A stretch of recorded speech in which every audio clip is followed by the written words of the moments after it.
on a common platform to develop defense MSME, which in turn could strengthen India indigenous defense production and defense exports. There is a continuous effort by Government of India to keep maximum portion of the capital budget reserved for the domestic industry and to promote indigenization and reducing the military dependence on foreign procurements. So to start with, the first positive indigenization list was released in August 2020, followed by second, third, and recently last year, fourth positive indigenization list was unveiled during DEF Expo 2020 at Ahmedabad, Gandhinagar. The Government of India reiterated the need for the services to meet their war-fighting needs from the domestic sources and Make in India projects. There are huge opportunities for Indian defense industries going forward. Our modern defense platform being multidisciplinary, single-player, do not find themselves competent across all the domains. They are dependent on supply chain for complementary investments. This could be enabled by our own defense industry if we, as a nation, focus on promoting the capabilities of MSME and enable their entry into the defense manufacturing ecosystem. So without taking much of your time, let me start the event for the inaugural session. May I request dignitaries to come on dais. First, I request the chief guest for today's event is Shri Surendra Prasad Yadav, Joint Secretary, Land System, Department of Defense Production, Ministry of Defense, Government of India. He is already logged in online. Yeah, good afternoon. Good afternoon. Next, I request Mr. Nilesh Tunga, Co-Chair, FICCI Homeland Security and Chief of COO, Bharat Forge. Sir, please come on, guys.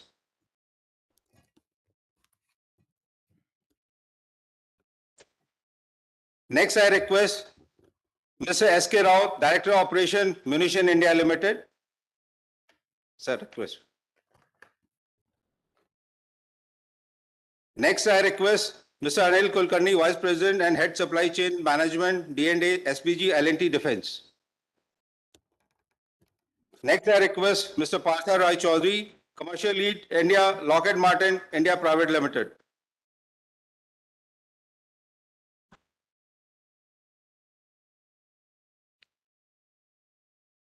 Ladies and gentlemen, FICCI has taken initiative towards green revolution by planting thicket of trees on behalf of dignitaries at Trees for Tiger at Sundarban National Park, West Bengal.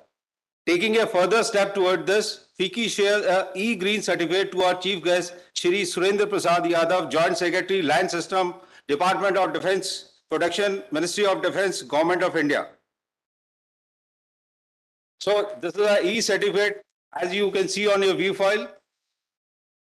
The hard copy of green certificate, sir, will be sent across to your office. Thank you so much. Now, I have received the hard copies of this certificate. Thank you so much. Now I request Mr. Nilesh Tunga, Co-Chair, FICCI Homeland Security and COO, Bharat Forge, for the welcome address, please. Sir.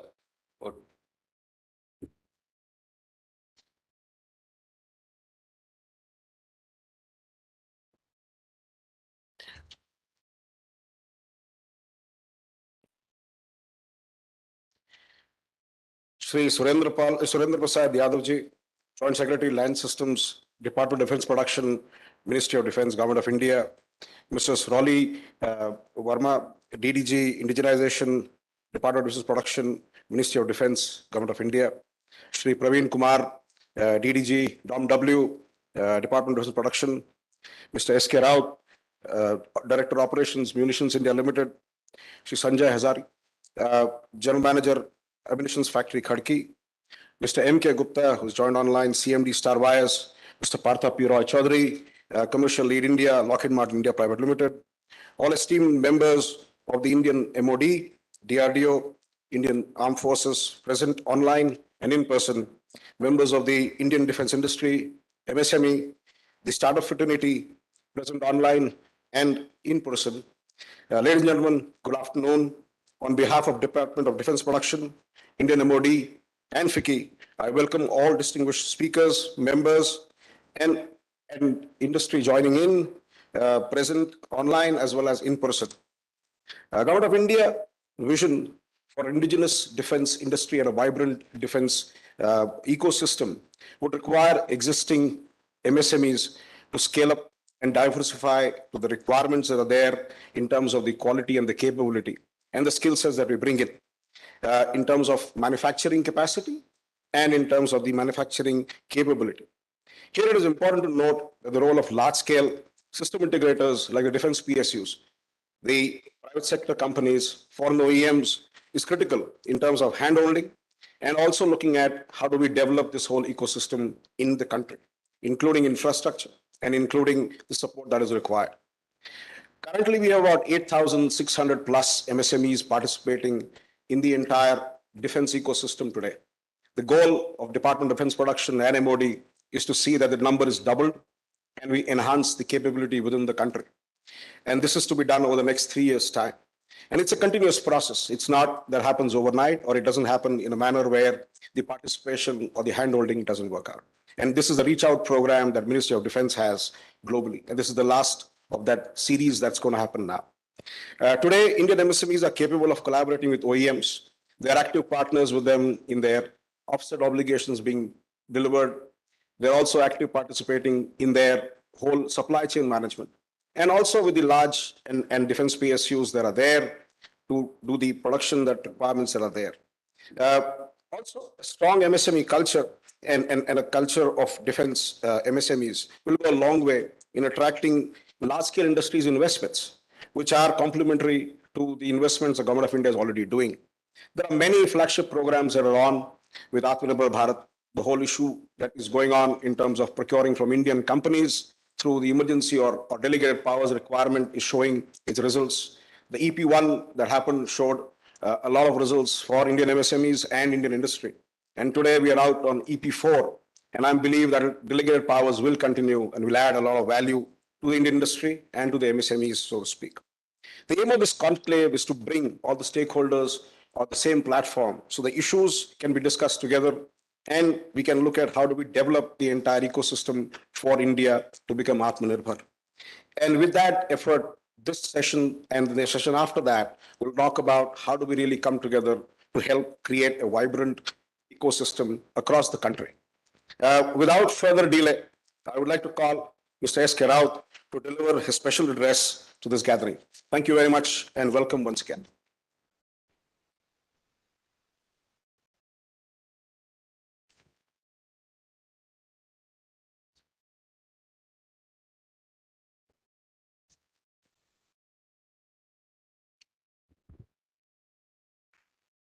Namaskar. Respected Sri Surendra Prasad Yadav, Joint Secretary, Land System, Mr. Praveen Kumar, DDG DOMW, officers of MOD DDP joined through BC, Mr. Nilesh Tungar, Co-Chair FICCI Homeland Security and CEO Bharat Force, Mr. M.K. Gupta, CMD Starware, Mr. Anil Kulkarni, Vice President and Head Supply Chain Management, L&T. Esteemed officers of local establishments, General Manager, Ammunition Factory, Khadki, General Manager, High Explosive Factory, Khadki, esteemed industry partners, all present here, all joined through BC all over India. I extend warm welcome on behalf of MIL to one and all. This is our proud privilege that such a conclave is being organized at AFP premises for second time. And the efforts put by DOMW for indigenization is never seen before. So much of vigorous activities taking place to bring all the stakeholders together in various platforms. Number of conclaves are being conducted last over 1 year.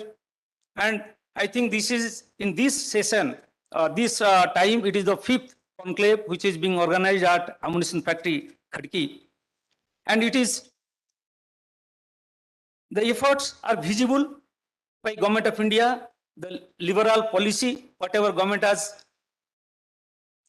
promulgated for indigenization of critical components of defense industry, which we were earlier depending on import. On this line, I'll say a few words about Munition India Limited. All of you may be aware. It may be repetition for you, some of you, or maybe new for some. Earlier, ordnance factory, all these ordnance factories were under one umbrella ordnance factory board, where 41 factories were there, and it was divided into 7 corporations, started working with effect from 1st of October 2021. And accordingly, MIL is one among that out of 7, having around 22,000 of workforce and 12 manufacturing units all over India. It is spread over 5 states, having maximum 6 industries, 6 factories in Maharashtra. And our core competencies, as you all know, we are manufacturing of explosive or primary explosive, high explosive or low explosive called propellants, and loading, assembly, and creating R&D activities to develop new type of ammunition with the passage of time, with the requirement of services, or with the export potential.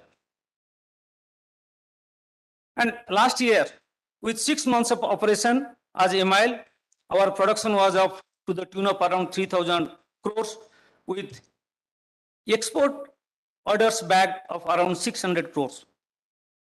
And this year, we have targeted for around 6,000 crores of output, with 2,200 crores export order as on date. So this is the growth of MIL, and MIL is very rigorously trying to penetrate the market to meet the requirement of our services as well as the outside customers. So in this growth process, the role of MSME is quite huge. All of you will be knowing around 3,000 MSME industries are in our supplier list. And 50% of the value of items, whatever we are purchasing, that is being purchased from MSME partners. So it is really a happy occasion to convey our requirement to all the esteemed industry partners, MSME, or the bigger industrial partners. Our requirement as on today is very challenging, because earlier we were getting order on nomination basis from the services. Now today we are getting order on competitive basis. That means we have to become cost competitive. And if 50% of the material, if I am getting from MSME partners, so their price goes into my pricing. So that is to be kept in mind. That means to succeed together, to have a win and win situation, first, it has to be seen from price aspect. The second one, which you will agree, many times we have seen the supply is not coming on time. That means the delivery schedule is not on time. Earlier, it was somewhat tolerable. Now, the LD clause will be there in the contracts, what we are getting new contracts. So delivery is to be on time. The third important aspect is quality. Because as per the services, whatever mainly our supply was for Indian services, where we have to give guarantee for throughout life of the ammunition. If life of the ammunition is 15 years, even if in the last year, if there is some issues are observed or pointed out by the customer, I have to replace the ammunition. So that means quality is to be given topmost priority. And that's why you'll find there is some thought process, change process in the factories. Those who are connected, you'll find some change in thought process regarding quality. And to be very frank, we have become ruthless as far as quality management system is concerned. Nothing is to be compromised. So this is my expectation when from the industry partners, and to meet their requirement is one of the most important requirement is for the sustenance of the business is timely payment.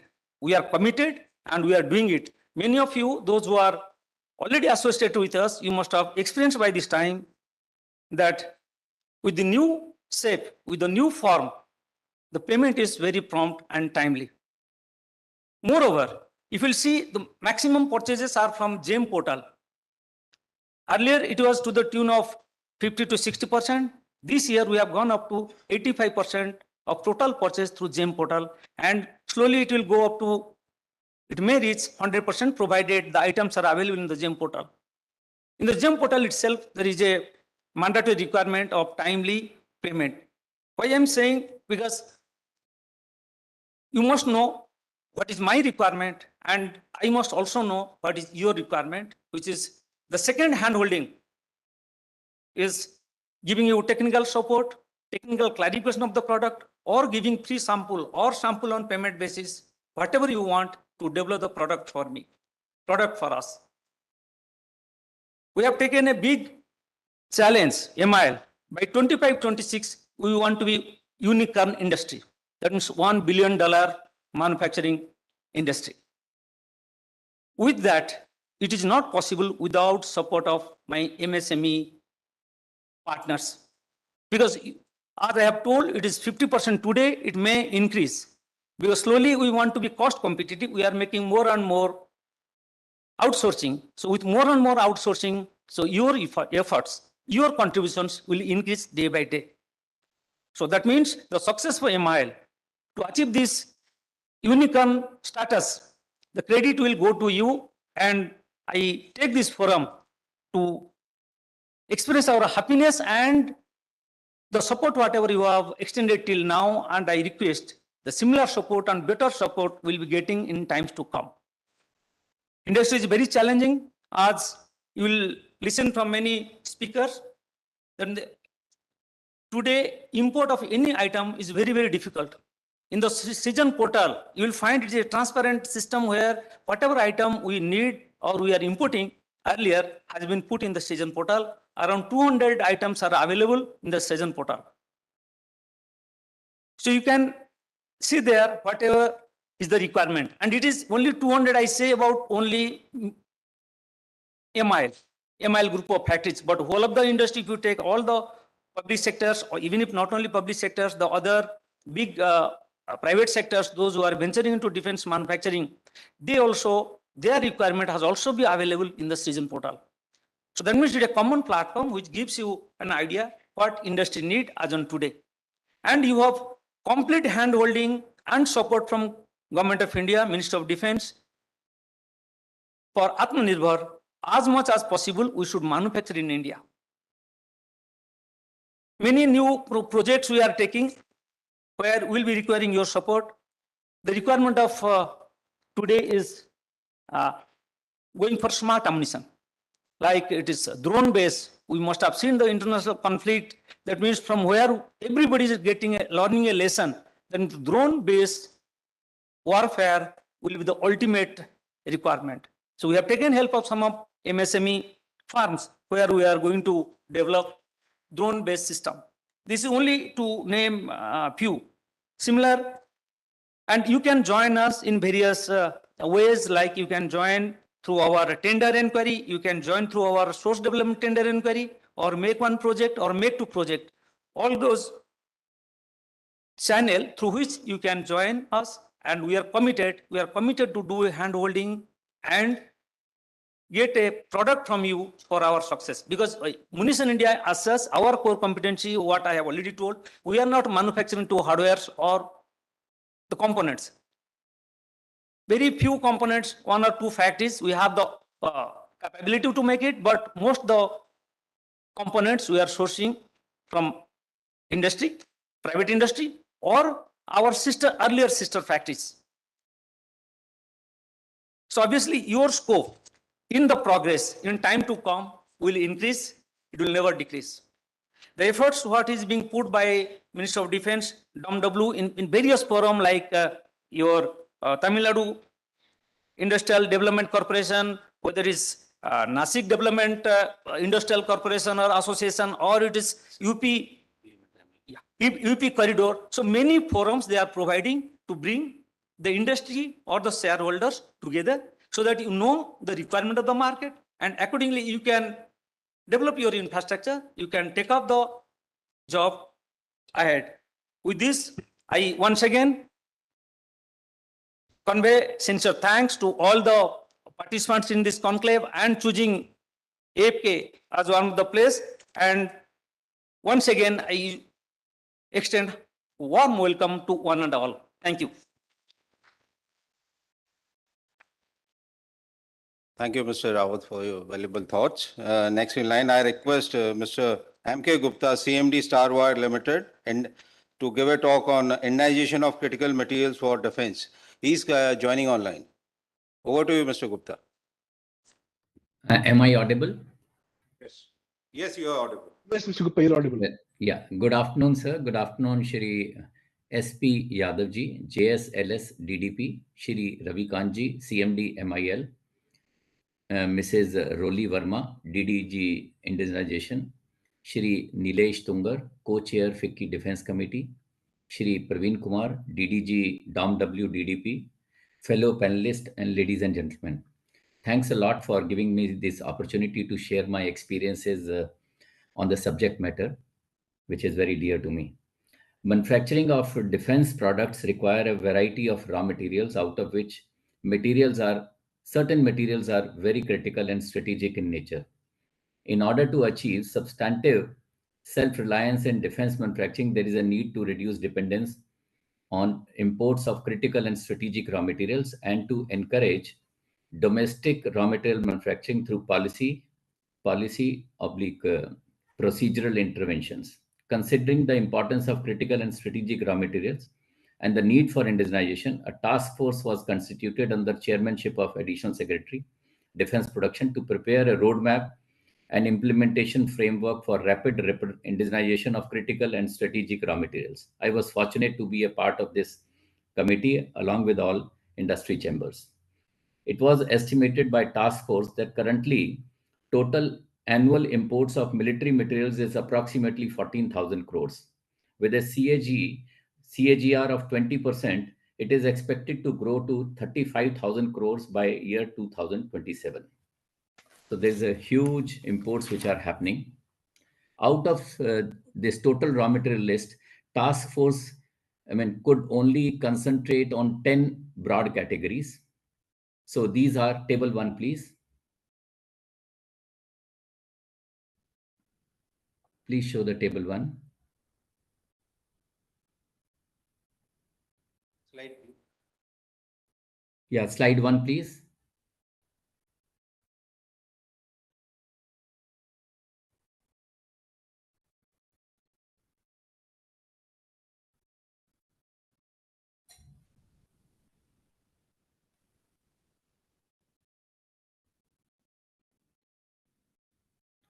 Yeah.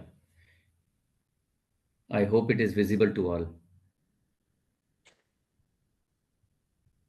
So these broad categories are superalloys, titanium alloys, brass and copper nickel tubes, carbon fiber, alloy steel wider plates, alloy steel wires, boron carbide, tungsten powder, armor steel, and aluminum alloys. So these are the broad categories, and the total imports which are happening in this is approximately 7,000 some odd crores.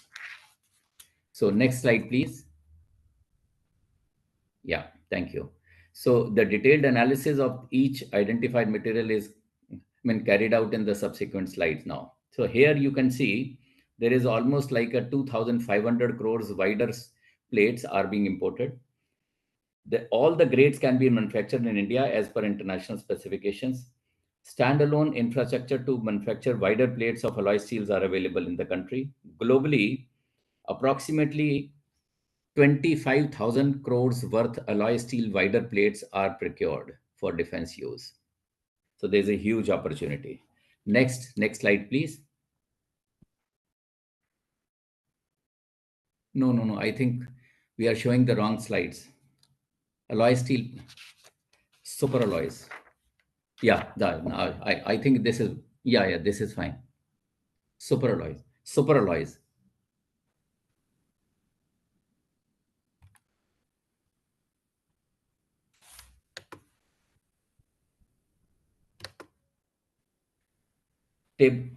Slide 3, please. Slide 3.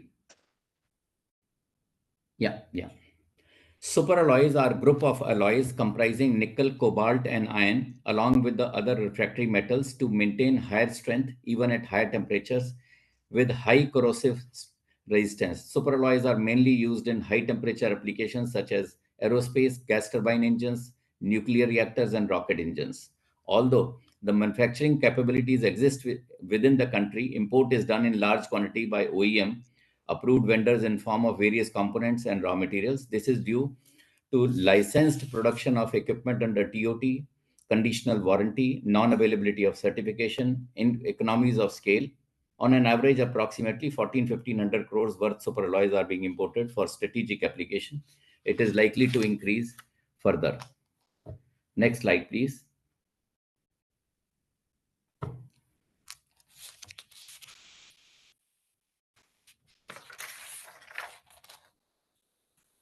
Yeah, aluminium alloys. High strength aluminium alloys are mainly used for fuselage, wing, and supporting structure of many commercial and military aircrafts. Aluminium alloys accounts for 70-80% of the structural weight of the commercial aircraft, while in case of military aircrafts and helicopters, it is approximately 50% of the weight. In addition to the application of high strength aluminium alloys in aircraft industry, it also find application in electric EV. So there's a lot of aluminum alloys imports which are happening, and it is likely to increase further. So, but then except for the thick plates of aluminum alloys, majority of the grades in different forms can be made in India. India has limited infrastructure to manufacture high strength aluminum alloys. Globally, there is a demand of almost 45,000 crores of aluminum alloys.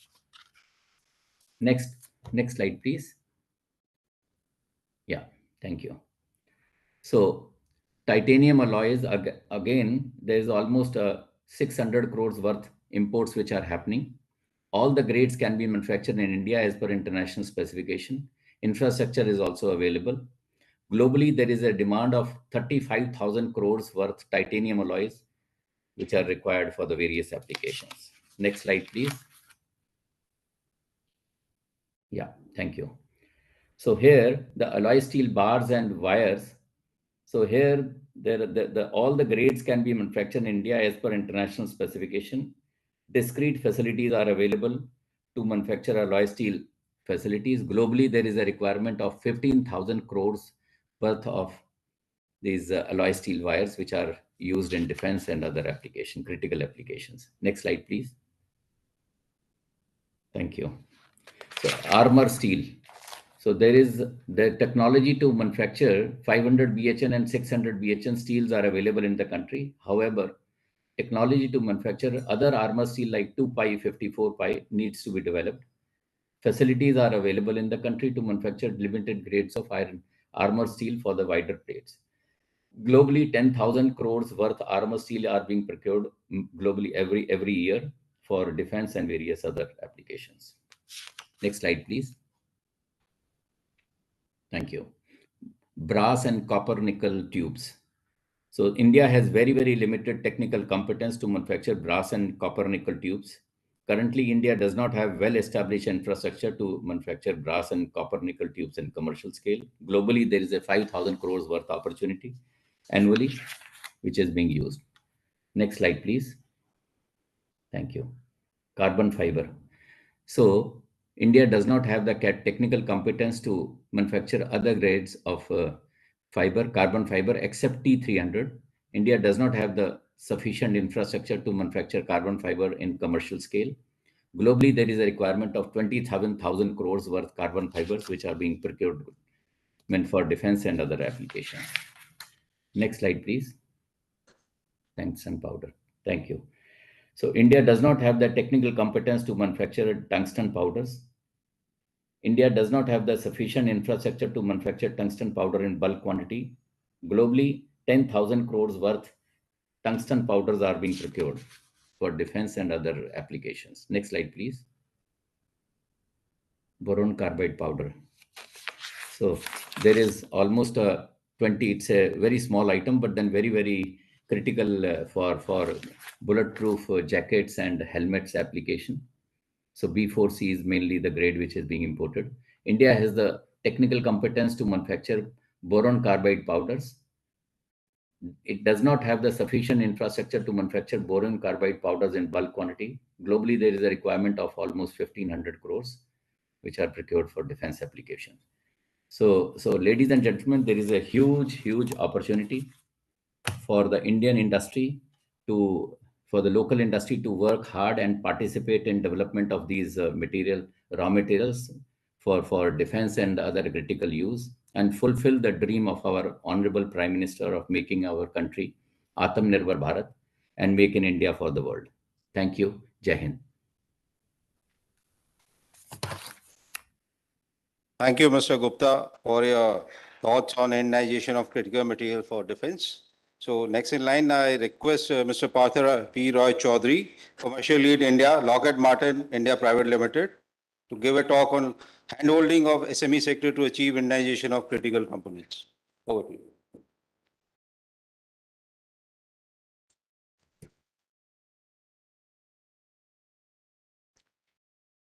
Good afternoon, dignitaries on dais and off dais. I think it's very difficult to speak something post lunch. I know people really get sick of you very soon. So please bear with me for next 10 minutes. I will try to be as interesting as possible. So I'll start with a quick story and experience of me when I was in the Make in India team in 2016. So this is Paris Eurosatory. Me and Secretary Defense Production, Mr. Gupta, were in Paris. But don't think Paris as Paris. With the government norms, we could only afford something in the far village outside Paris. So I was in a kind of a village there. And evenings were definitely free. So around 6:30 odd, I just walked up to a nearby restaurant to have some food. And a youngster walks up, maybe 18, maybe 19 years old. And he asked me, "Are you buying our Rafale?" I was shocked. I like, "No, you look Indian. Are you buying our Rafale?" I said, yeah, maybe. I don't know. I don't know whether they're buying. I don't have any news. And this guy, I said, "Do you work in that factory?" I thought he must be related somehow with Rafale or something he's doing there. He said, no, I'm just studying in the college, but I know that our country is selling it to you and you're taking it. And I was shocked to see how a country and how the youth, how everybody is aligned towards an export or towards a goal of becoming a manufacturing giant maybe. And today I see that kind of energy, and I should say that kind of alignment in India. I'm very, very happy to see and come here, and I think, and thankful to MOD who has looped me in, where I could see the Ordnance Factory Board, the erstwhile Ordnance Factory Board, Munition Limited, the armed forces, the government together coming and pushing us all the OEM together for one single goal. I applaud and I thank all of you for that. The culture earlier was very different inside the MOD. I've served enough there also, as all other ministries also. If an officer used to come and expect a OEM or a company to sanction a file or to respond to them, if he does it within one day, people used to think there is something fishy, something wrong. This guy is aligned. Today, I'm very happy to say officers inside MOD is responding within hours, resolving issues within few hours. Forget about days. And I think we should be very proud of it as Indian, that we have reached a stage where our officers are responding and are contributing towards the economy of this country. Coming to various discussions that we had right now about MSME and OEM relationships. Now, this is a very, very, I should say, critical relationship. It's not that easy what we see that we place orders and we take it. The biggest question and the simple economics term is where is the demand? Speaker ahead shows us a huge charts and huge numbers, aluminium, nickel. Most of the countries worldwide, all these critical elements, let's take one example, titanium is banned. You cannot, being in the US, I cannot import titanium from India. So how do we supply? So whom do you give that equipment to? There is industry bodies here, Nilesh, Anil, all these big industries are sitting here. Where is the demand? I mean, I'm ready to supply, but where is the demand? And why should I come and buy from MSME or any industry just to stock it in my storehouse? What do I do with it? So there is a clear, clear goal is we have to create a demand first, and then we have to do the supplies. One of the chicken and egg story about this bright future, what we are seeing, I have seen, I think, quite a lot of industrial areas, SEZs, DTAs. Every day it's filling up with industries, full. The defense industry is growing, the automotive industry is growing, everybody is growing. But we have to remember that also from the government side and the MOD side, we have to keep the demand up, we have to keep using this for multi-purpose uses. The defenses, aerospace can also be, for critical materials, I may say, it also has to have a secondary source where we can supply, maybe EVs, maybe automobile sector, maybe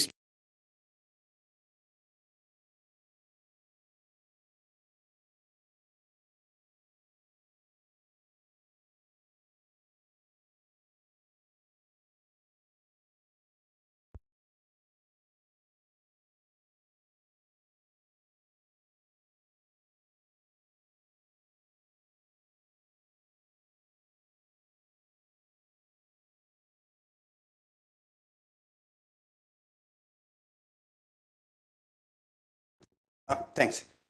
So I think there is a requirement where we need to also certify our production.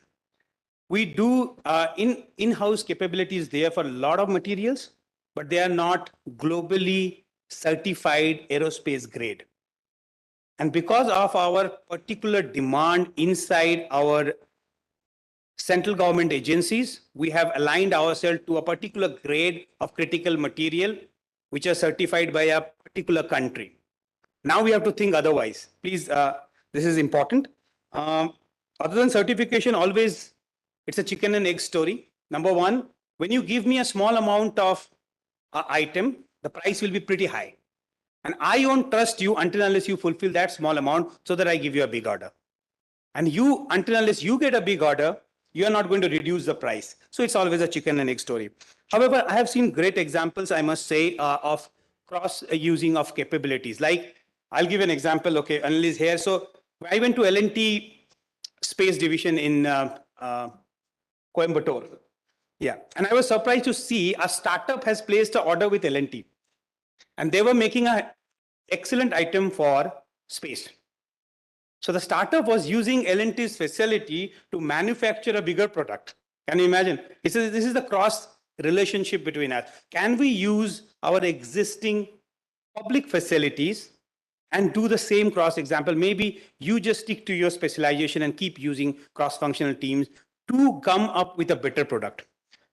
One thing, you have to have an innovative product. Why should US companies come and buy here? Why should French companies come and buy here? Two things. One is the price. Everything is not related to labor. The labor is cheap, let's go there. No, it's not like that. Every country has the policy. If a country is giving order of a platform to an OEM, they expect X amount of percentage of work to be done in that country. If I'm selling something in South Korea, I have to make something in South Korea itself. Why should I come to India to make it? And why should they take it? So we have to create jobs, we have to create, so this is a continuous effort for every country to make everything indigenous. So we are also in the same race. So labor can't be the only factor. Innovation is the factor. Quality is the factor. Okay, getting into the value chain is a factor.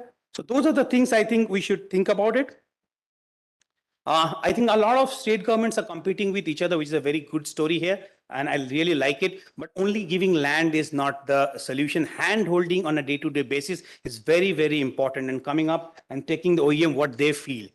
Land is a very small piece which we can manage even if you don't give a subsidy, that's for sure.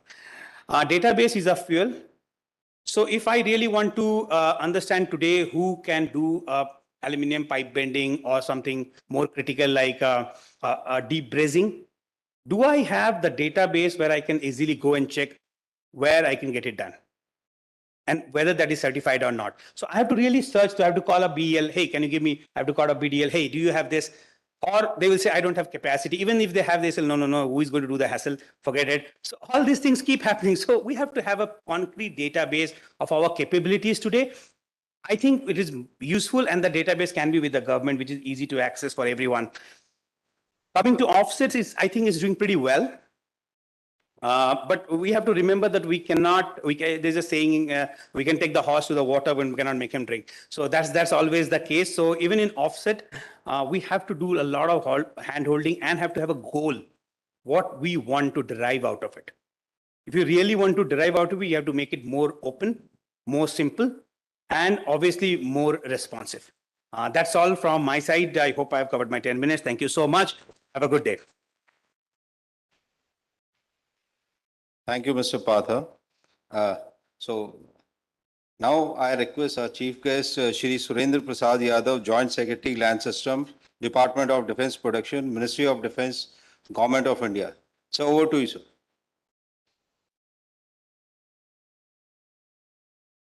Good afternoon, everyone. Am I audible? Sir, could you come closer to the mic? Yeah, good afternoon. Yeah, it's better, sir. Later, thank you. A distinguished guest at the dais, Mr. M.K. Gupta, dear participants, ladies and gentlemen. It's a great pleasure for me to be part of this MSME Defense Conclave. Thank you so much to Vicky and for DDG, DAMW, Sri Praveen.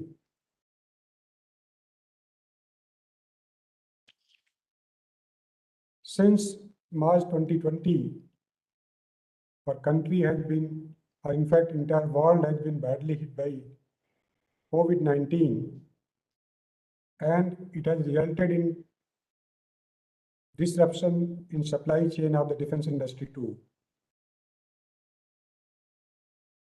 But thanks to our industry, that during their peak pandemic times, they showed a great level of agility in meeting the requirement of the nation.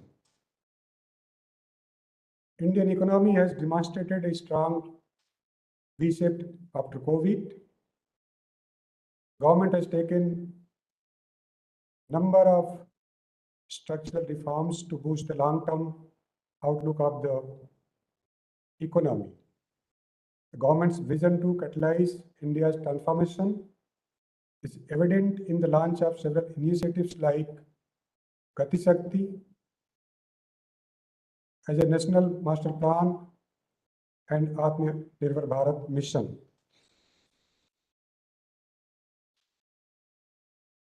Given India's size, endowment, geographical location, regional and global imperative and security challenges, self-reliance in defense technologies is non-negotiable. A durable national security requires credible defense capability and capacity, deterrence and meeting the conventional threats, development of industrial infrastructure, strategic technology management, and establishment of a self-reliant defense industrial base are at the forefront of the government policy. After the clarion call given by the Honorable Prime Minister on Atmanirbharta, the country has aggressively moved in this direction, encompassing several sectors of the economy to become self-reliant and global supplier. Production-linked incentive schemes have been launched by the government to increase the production in the country. Under the Atmanirbhar Bharat campaign of Government of India, Ministry of Defence has already issued 3 positive indigenization lists, having a total number of more than 3,700 items for which there will be an embargo on import beyond a certain time limit mentioned against these items. This would offer a great opportunity to the Indian defense industry to manufacture these items. The Government of India has recently undertaken several initiatives and policy reforms to promote indigenous design, development and manufacture of defense and aerospace equipments in the country under Make in India by harnessing the capabilities of the public and private sector, especially MSMEs. Aerospace and defense is estimated to be of about rupees 85,000 crore industry, to which the share of private sectors is steadily growing and has gone to the level of 18,000 crore. The vision is to make India a global manufacturing hub in defense sector. This has been unprecedented increase in defense capital outlay during the last year. During the year, in which the share of domestic procurement has been increased to almost about 68% of the total allocation. Further, about 25% of the R&D budget has been earmarked for the private industries and startups. Promoting Indian export is the primary agenda of Indian government, so that India becomes a net exporter instead of net importer. Government aims to achieve export target of rupees 40,000 crore by year 24-25. Presently, we are exporting to about 70 nations, and the defense export has increased almost 8 times in last 5 years, and now it has reached to the level of almost close to 13,000 crores. The capability and viability of the defense and aerospace industry is built on the strength of supply chain, in which the MSMEs plays a very important role. There are substantial large number of MSMEs, that is more than 13,000 across the country, supplying various components and sub-assemblies and system to defense public sector undertakings, DRDO and private industries. Multiplier of 1.5 in defense offsets have been revised as per the guidelines of 2012 onwards. TDP conducts outreach programs in various parts of the country to interact with the industry associations, industry, MSMEs, and academia to spread awareness about the potential export opportunities. A scheme aimed to promote MSMEs in defense is in place. Under this scheme, conclave seminars are being organized in Tier 2 and Tier 3 cities across the country with strong industrial and MSMEs presence, the support of Department of Defense Production. In order to boost the development of defense manufacturing ecosystem in the country, Uttar Pradesh Defense Industrial Corridor was launched in August 2018. During the event itself, around investment of more than 3,700 crores were announced by various defense PSUs and private companies in this corridor. Again, the investment of approximately 2,454 crore have been made so far. Post inauguration of UP Defense Industrial Corridor, UP government has signed 107 number of MOUs with the private sector companies with the potential investment of over rupees 12,000 crores. On the line, Tamil Nadu Defense Industrial Corridor was launched in January 2019. Approximately over 3,000 crore investment was announced at that time by the defense PSUs and private companies. After that, Tamil Nadu government has signed around 53 number of MOUs with the potential investment of close to rupees 12,000 crores by public and private sectors industries. And portal, namely Srijan, has been launched in August 2020 for DPSUs and services with an industry interface to provide development support to MSMEs, startups, industry for import substitution. More than 25,600 items have been displayed on the portal. Out of these, industries has shown interest for 6,256 items, in which more than 500 vendors are involved. So far, 5,918 items have already been indigenized. 10 critical component conclaves have been organized by Ministry of Defense, DDP through the industry associations, DPSUs with the foreign OEMs and the industry, Indian defense companies to facilitate bilateral collaborations for progressive indigenization of critical components based on volume, viability, and criticality. India has witnessed an explosive growth of defense startups in recent times. Government is also encouraging the startup ecosystem through flagship innovations in defense excellence, that is IDEX framework under the aegis of Department of Defense Production.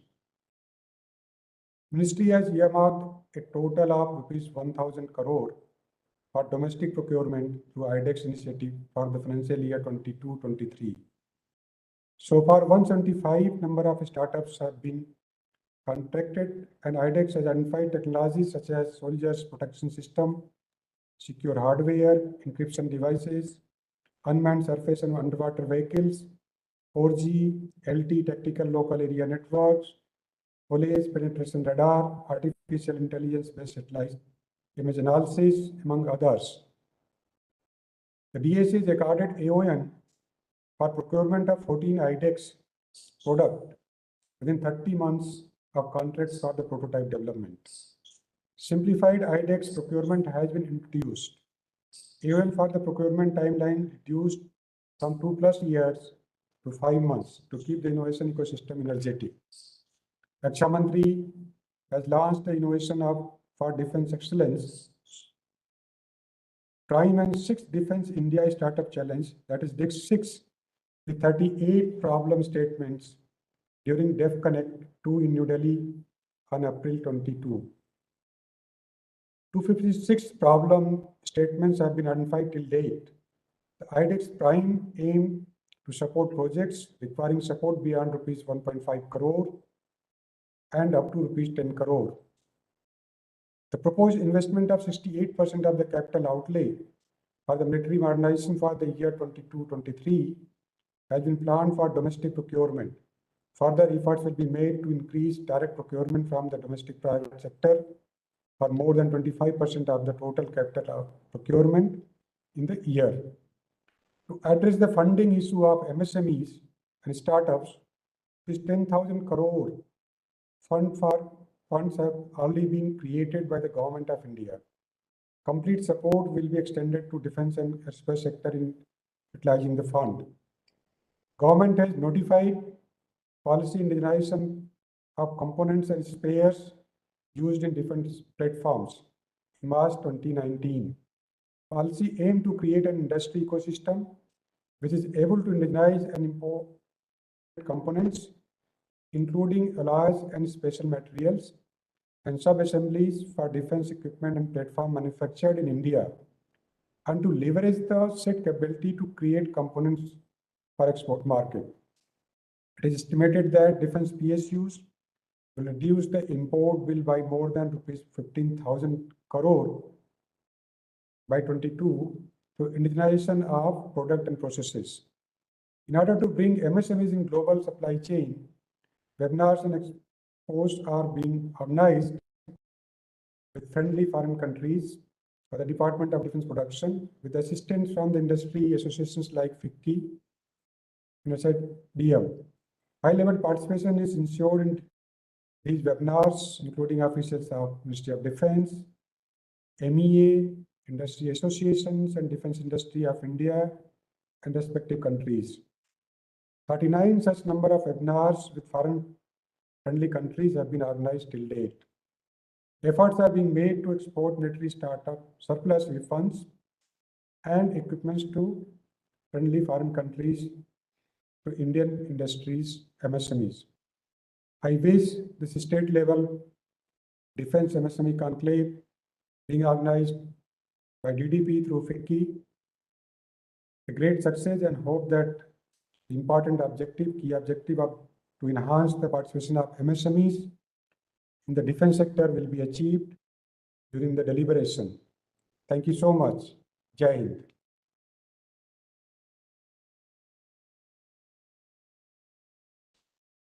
Thank you, sir, for your guidance and your valuable thoughts. Now I request Mr. Anand Kulkarni, Vice President and Head Supply Chain Management, D&A, SPG, L&T Defense, for a vote of thanks. So over to you. Thank you. Good afternoon, everybody. Sri Surendra Prasad Yadav, Joint Secretary, Land Systems, DDP, MOD, Government of India. Mrs. Raleigh Mahendra Verma, DDG, Indigenisation, DDP, Ministry of Defense, Government of India. Mr. Praveen Kumar, DDG, DOMW, DDP, Ministry of Defense, Government of India. Sri S.K. Raut, Director Operations, Munitions, India. Mr. Sanjay Hazari, GM, Ammunition Factory, Khadki. Sri M.K. Gupta, CMD, Star Wire. Mr. Partha P. Roy Chaudhary, Commercial Lead, India, Lockheed Martin, India. Mr. Nilesh Tungar, CEO, Bharat Forge and Co-Chair, FICCI Homeland Security Committee. All esteemed members from Indian MOD, DRDO and services present online and in person. Members of Indian Defense Industry, MSMEs, Startup Fraternity present online and in person. It is a great privilege to present a vote of thanks in this very important event. First of all, I will start by presenting a vote of thanks to Ministry of Defense, Government of India, DOMW, DDP, whose continuous efforts have really resulted in our goal, moving towards our goal of Atmanirbhar Bharat and developing a very capable, competent supply chain or suppliers, which is really helping us not only in becoming Atmanirbhar, but also becoming an export powerhouse. I would also thank all the speakers, Mr. Nilesh Tungar, for giving the opening remarks, setting up the vision. Sri S.K. Raut, who clearly brought out what are the opportunities for MSMEs from Munitions India. Sri M.K. Gupta, who brought out what are the critical materials and what is the spectrum of opportunities for the industry. Sri Partha Roy Chaudhary, who clarified that from a global powerhouse, what kind of requirements or expectations are there from Indian industry or from MSMEs. And lastly, Sri Surendra Prasad Yadavji, who clearly brought out the government vision as well as what steps government has taken and how they are continuously working to strengthen this MSME infrastructure as well as the Indian industry. I am sure with efforts from all of us and with the industry, government and MSMEs coming together, we will move towards our goal of Atmanirbhar Bharat and becoming an export powerhouse. Jai Hind. Thank you. Thank you, Mr. Kulkarni. Ladies and gentlemen, with this, we have come to the end of the inaugural session. Can we have a round of applause for the speakers present, physical and online? So thank you so much. Request. Now we have a 5 minutes break for a changeover session.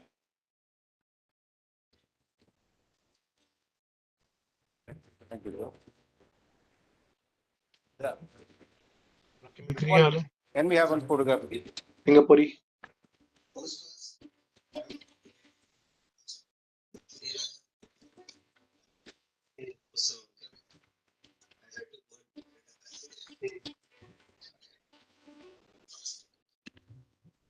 मतलब नाम को change कर दिया ना।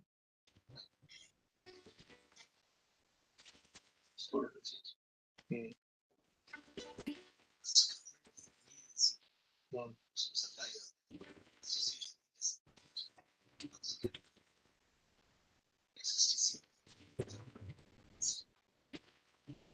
दोनों मेरे भी।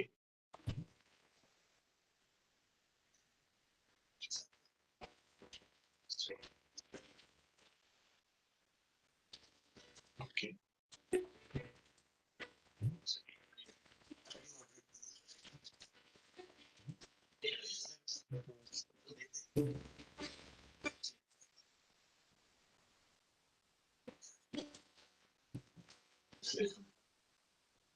एक बार आपको कौन याद कर रहा था हमारे गजेंद्र जो हमारे यहाँ था ना, ये left join Oppo. He was asking about you.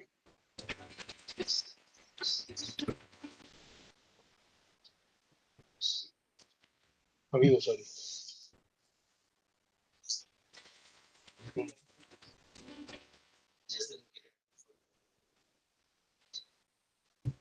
और आपके अडानी में कुछ थे?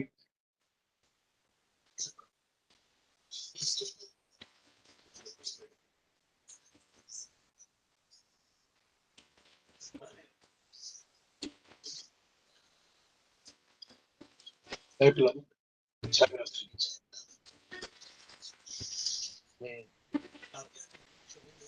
समझ गया। आकांक्षा है। किरण सिराज गिविंग एमबीए एग्जाम्स कर रहा हूँ।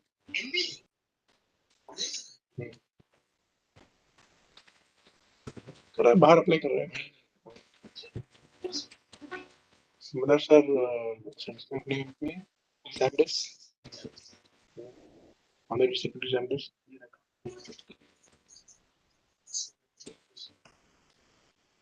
वैद्यनाथन ये movement to Jindal standards. Jindal standards permanent from the corporate affairs.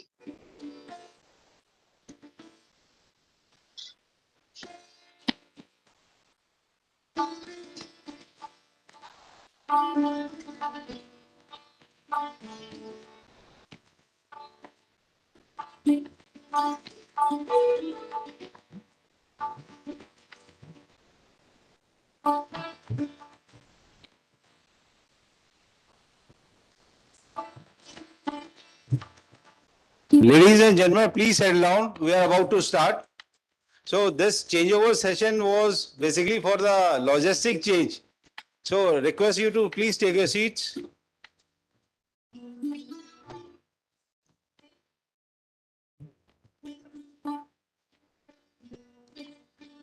Please take your seats. We are about to start.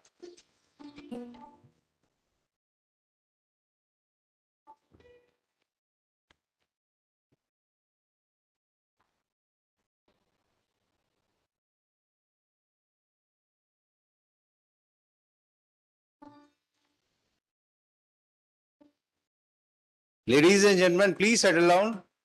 Another minute to go to start the next session. All those who have moved out for a cup of tea, request, please settle down.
Hello.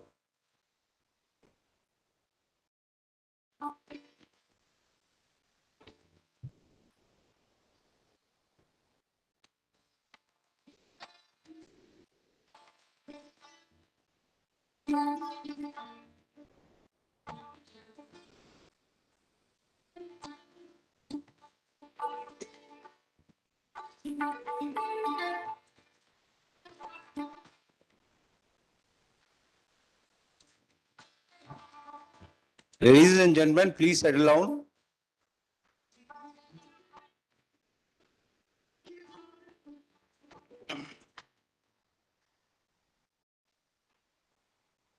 So you can carry your cup of tea or stroke coffee to the venue, no issues. We are about to start.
Ladies and gentlemen, we are going live now. Okay, please settle down.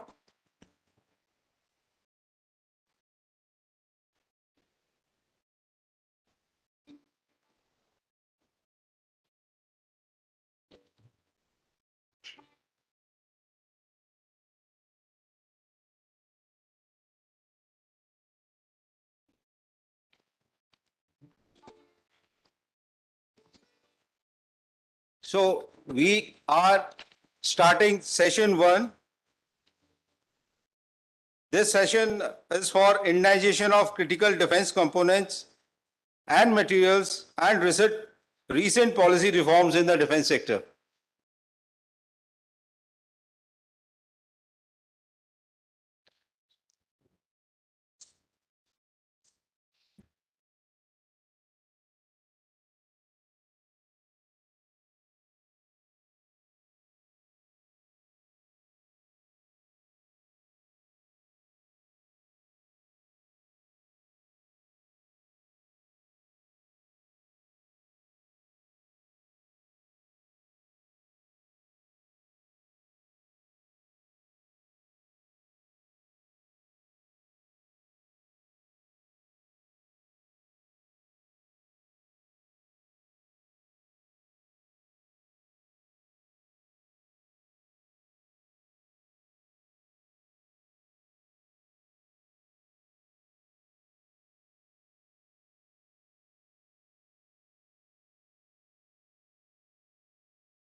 People at the last, please settle down.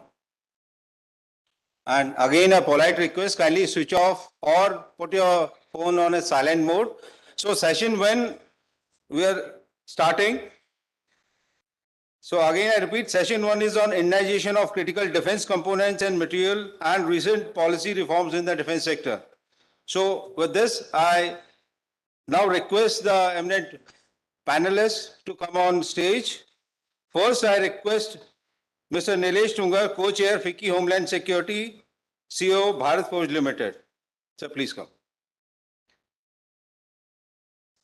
So, next I request Mr. Parveen Kumar, DDG DOMW, Ministry of Defense, Government of India. Sir, please come. So, we have 2 panelists joining online. Colonel K.V. Kuber, retired Director E&Y.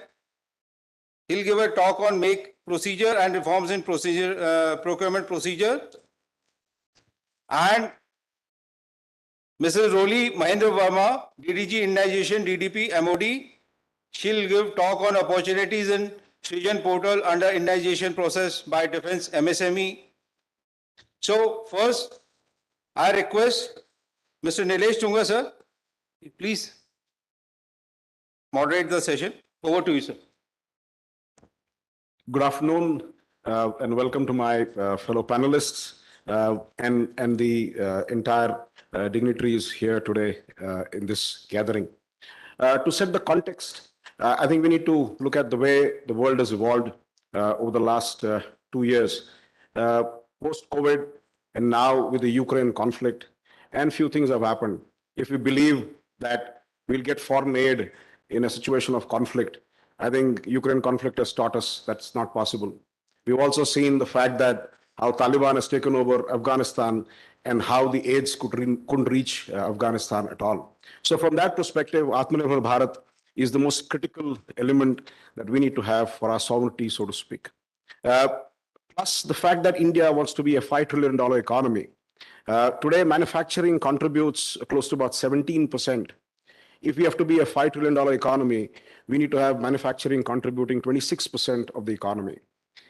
Most of the manufacturing areas have plateaued, so to speak. But defense has a lot of white spaces that we can fill and where we can add value. The third big element is India's focus on exports. And from that perspective, the biggest elements that will play up is the entire ecosystem of manufacturing, where the MSMEs will play the most critical role on two parts. The first, of course, is on technology side. Globally, in India and globally in the world, the way you see things today, MSMEs on defense side have always had the technology edge that they've added to every single element. I mean, you take the likes of Lockheed, Boeing, you take Raytheon Systems, you take everybody.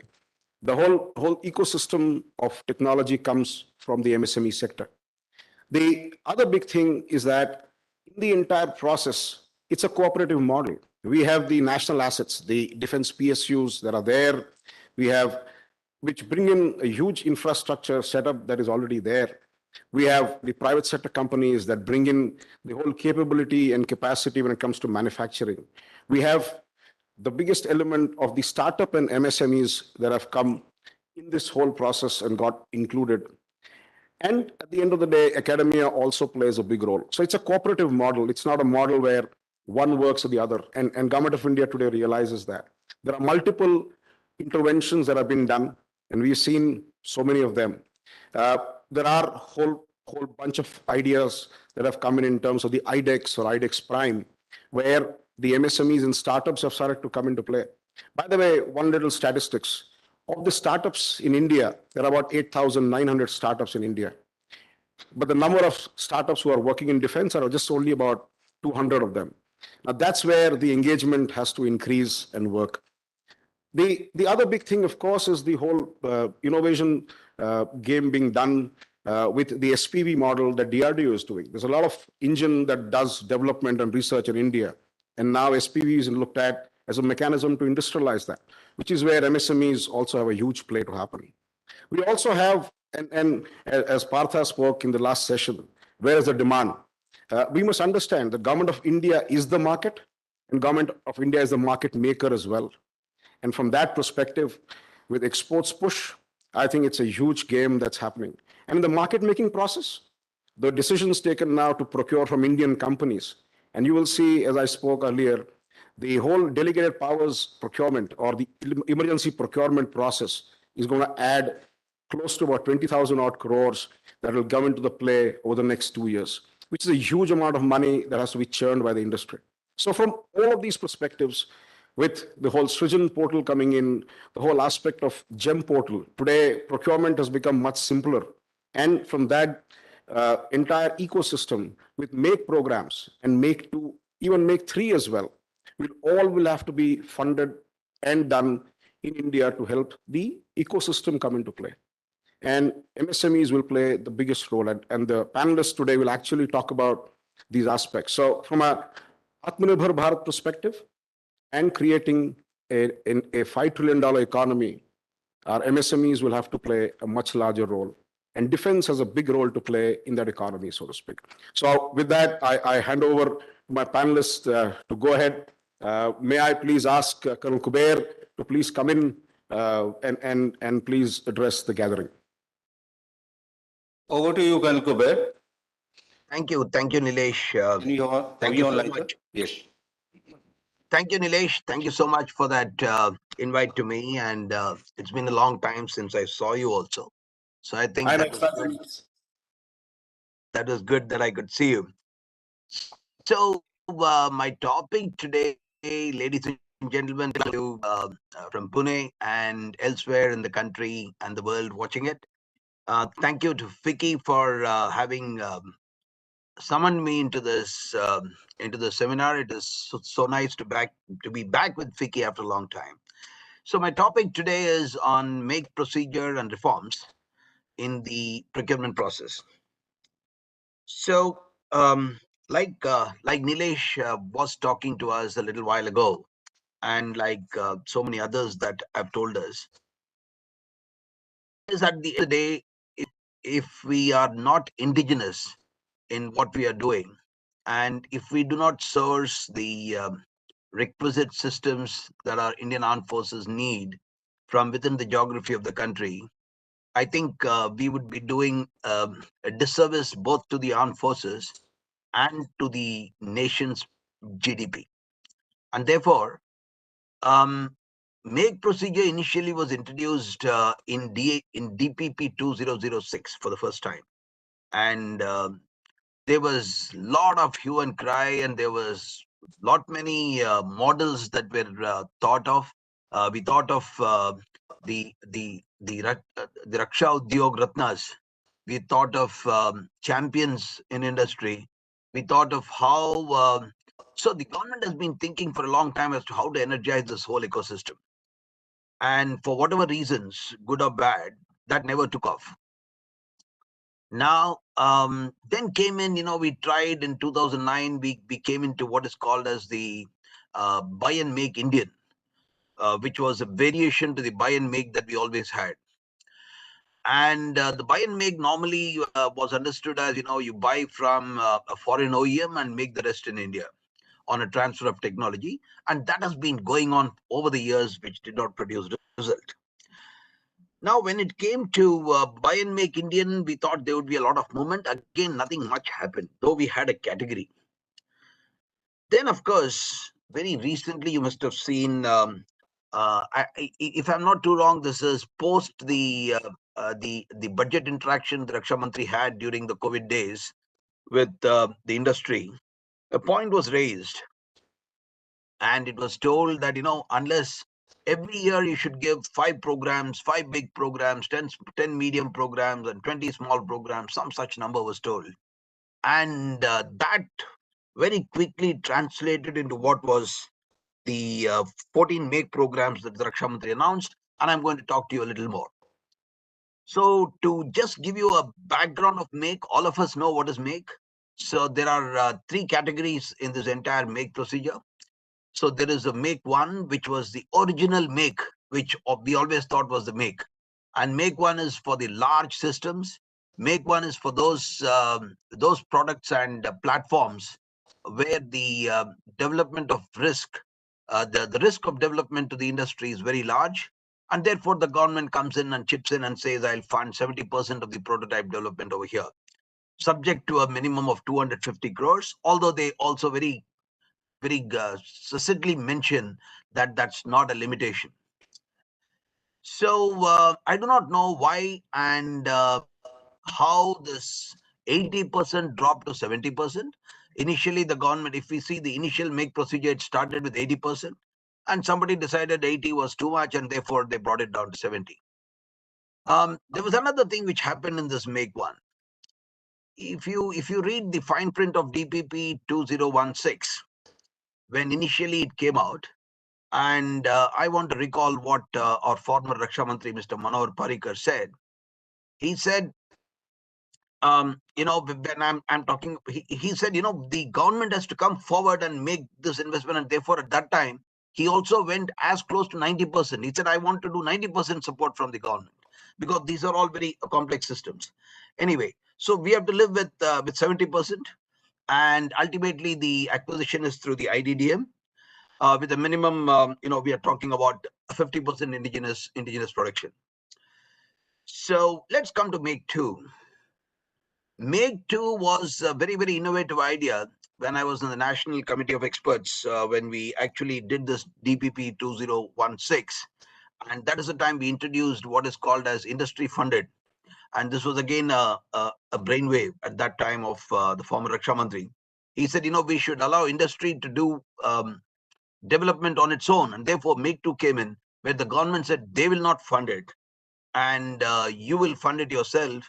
And whoever clears, all that we are going to do is we are going to assure you of orders. So it was a concept of no cost, firm commitment. Like we talk of NCNC, we are talking of NCFC. It was a firm commitment by the government that they will buy. Again, it was through the IDDM. And once again, I want to recall to the audience that in the first cut of DPP 2016, which was published online, it was said that whenever the success is there and you clear the trials and the government does not acquire, so the government also refund the development cost to the industry. And in July 18, I think it was very quietly, it was removed from it said para so and so deleted. So it got deleted. So therefore the refund is not there anymore. But Mr. Manohar Parrikar always wanted that the industry should never suffer, and he said we should give a refund. I just wanted to recall these so that people should know as to what happened as part of history. Make 3, of course, is a very new category under the DAP. It is for spares. It may not be designed, developed indigenously, but it should be manufactured in India. And here, again, there are no restrictions. In Make 1 and Make 2, of course, we are talking about an FDI of not more than 49%. And whereas for Make 3, this particular restriction is not there. And that's why Make 3 is supposed to be at least more popular with the larger inclusion of industry. There were various policy reforms. Now I'll come to some of the policy reforms that are there. We were talking about any projects under the Make procedure with less than 100 crores per year, as anticipated at the time of AON, was earmarked for MSMEs. The wording reads earmarked. It was earmarked for MSMEs. And if more than if 2 or more are not available to come and volunteer for these projects, only then it is opened up to the rest. And it further says that, even if there is a larger participation, preference will be given to an MSME. So I do not know in the implementation if any such thing has happened till now. To my mind, we have not yet gone that far. But I just want to remind the industry that this type of reform is available as far as the Make procedure is concerned. Let's talk about the IDEX and TDF. IDEX started, with a little bit of funding between 2 major DPSUs and HAL and BEL, which was a very good initiative at that time, I thought. And now it has been formally inducted with the DAP. And today the finance minister also allocates funds for IDEX and TDF. This comes under the demand for IDEX, it comes under the demand 19, and TDF, of course, is part of the DRDO. Srijan was a wonderful portal for indigenization of various products by the DPSUs. A number of products are there. I think there's going to be a talk later. I'm not going to dwell too much. Today we have a capital budget of 1,62,000 crores and a revenue of 2,70,000 crores. We have about 75 products in AI which have been identified and launched. And we have a production target of 1,75,000 crores by 2025, an export target of 35,000 crores. To my mind, we are very close to reaching that. It is not too much too far away. There have been other reforms in terms of FDI, which has been raised under the automatic route to 74, and this has been enforced via the Press Note 2020, Press Note 4 of 2020. There was a separate capital budget for domestic procurement in the previous year. I'm sure that initiative will continue. Last time it was around 68%, which was earmarked. I want to believe that it's going to be more than that this time. We'll wait for an announcement from the Raksha Mantri. The corporatization of the ordnance factories have taken place. The project management unit was there. We have got the positive list. Somebody is going to speak to you on the positive list too. Therefore, I'm not dwelling there. And there have been so many reforms in ease of doing business. Something like this Comet 6 category populated. The licensing authority is DDP now in category 6. The SOP for exports of munitions is on the website. There is simplified end user certificate formats, online portal for receiving, processing exports, repeat order to different entity. Consultation is limited only when with MEA instead of all the stakeholders. Intra-company businesses, end user certificate from government or importing country has been done away with. The buying company is authorized to use the EUC. So, I mean, we talk of so many of these things, and the powers have been delegated to DRDO and DPSU CMDs for exploring export opportunities and participation in global tenders. Validity of export authorization has been increased to 2 years. Re-exporting of parts undertaking is a sub-classification under the repeat orders. MHA delegated its powers to DDP to issue the export license under Arms Rules 2016 in Form 10A. Open general export license has been notified. Scheme for promotion for defense exports has been notified. Separate cell has been formed in the DDP for export of related action, including inquiries received from various countries. There are, the scheme to provide financial support to defense attaches for promoting Indian defense exports notified. And so we've got a lot of this. In the TDF, about 164 technologies have been indigenized, 254 crores were sanctioned. Preference was given to startup, it's a less than 3-year-old scheme, which was incubated at government assisted incubators, and it can fund you up to 50 crores. Some of these are, Logic Fruit Technologies, which has done the development of video processing and switching board for advanced military aircraft. Zeus Numerics, one of the fantastic companies down there from your part of the town, which has done so many, and I'm just quoting one. Development of composite materials, sea water pumps, 40 TPH and 125 TPH. And then we have this IDEX, 256 challenges, 200 crore grant approved, 329 winners, 116 crores, 93% increase in this year's budget in 23-24. And IDEX Prime can fund you up to 10 crores. I think that's doing well.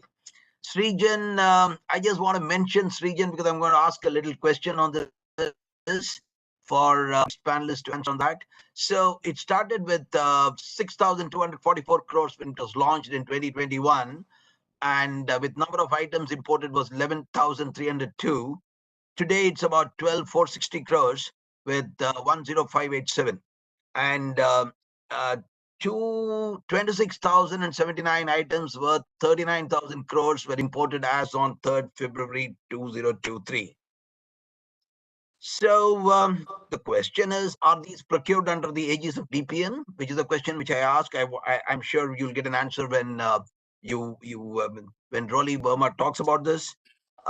Then in the make procedure, while the government has got a make procedure and has been notified, I find that when DPSUs send out make tenders from their own, it is not really in conformance with the government's make procedure.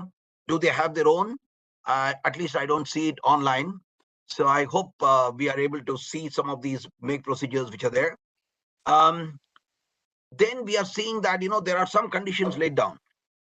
Like for example, in our make procedure, the Government of India make procedure, there can be a tie-up with a foreign firm, and sometimes this is categorically denied when it comes in the make procedure of the DPSUs.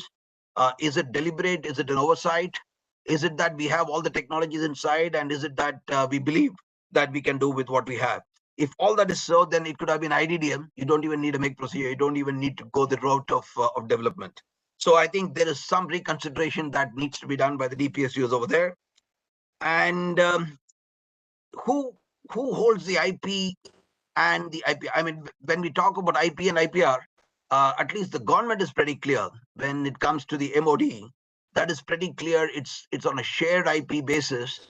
And when I see when it comes to DPSUs and they send out these, it appears as though they are impinging on the IP developed by the industry at that point in time. And probably the industry has to give away everything over there. So with all this, I was thinking that if a Make-2 procedure recurs, like for example, there is a company which has developed under Make-2 and it recurs after 2 years, can we go back on a single tender system to the same vendor, or we are going to repeat the entire process of development again? So, ladies and gentlemen, these are some questions which I had. These are some things. So I think I want to hand it over back to Nilesh. Thank you very much. Jai Hind. Thank you, Colonel Kuber. I think that was a rapid fire session, but I guess a lot of questions and a lot of answers that need to be worked on. But yes, it's an evolving process as we go along. Thank you. May I invite the next speaker, Mrs. Raleigh Mahendra Verma. She is she's going to speak to us about the Srijan portal. She's the DDG Indigenization, DDP MOD, please. Mrs. Verma, over to you. Good afternoon, everybody. Am I audible? Yes, please. Yeah. Thank you, Vicky, for inviting me, and thank you, DDG DomW, for giving me this opportunity. Basically, I've been asked to present on the topic of opportunities and Srijan portal under indigenization for defense MSMEs and startups.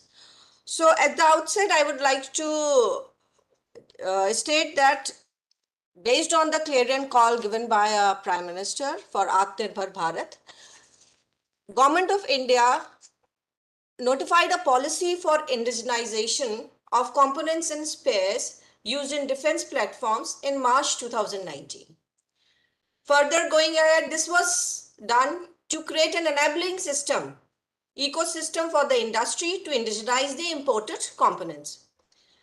Taking a step further, the government launched the Srijan portal in August 20. So this was it was an opportunities for Make in India in defense. It started with the objective of onboarding the domestic industry partners in the process of indigenization. This portal serves as an interface between the defense PSUs/service headquarters and the industry for expressing their interest in the indigenization of a product. I'll be giving a presentation. If I can request, this presentation can be uploaded. We have shared the presentation.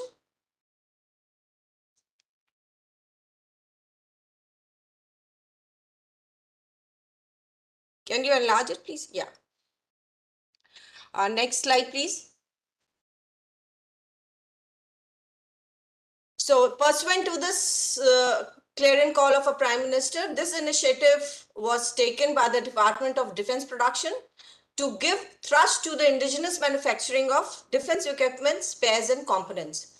And a slew of policy initiatives were taken by DDP. My earlier speaker has already stated so many initiatives taken. I'll be speaking on the Srijan portal and the opportunities available on this portal. Next slide, please. So as I stated earlier, this policy for indigenization of components and spares used in defense platforms for DPSUs was notified by DDP on 8 March 19. This was, as stated, to create an enabling ecosystem so that our industry gets to show interest in those items and go ahead with the indigenization of these imported items. The main criteria for this policy for indigenization was that the DPSUs, they have to give preference to indigenous components of subassembly. This should result in cost saving. Basically, the 80-20 rule was there so that they take high value items on high priority for indigenization. One of the objective of this policy was also to develop an indigenization portal. So that resulted in Srijan portal. So in part of that policy also included the IDEX challenges and adoption of make procedures that has already been highlighted by the earlier speaker. It also included nomination of chief indigenization officers in the DPSUs. Next slide, please. So now, coming to the Srijan portal. As I've stated, it was launched in August 20. It's a non-transactional. We must understand it's a non-transactional online marketplace to serve as an interface between the DPSUs / service headquarters and the industry partners. It is actually a big step towards ease of doing business, because on this very portal there are, I'll show the details of the portal also later on. It states number of items, so through which the industry partners can show the interest. Next slide, please. For Srijan portal, we have at least more than 40,000 items which I've uploaded, but around 26,000 items are on public view. This is an opportunity for industry to see large number of items, imported items. And this portal has the items from the DPSU as well as from the armed forces. The service headquarters have also got the access on this Srijan portal. All the items, they have a very well structured description. It gives you the product reference number, the company name, the netto supply cases, the numbers, industry domain, even the item description, what all is there, OEM name, OEM country. It's very well described there.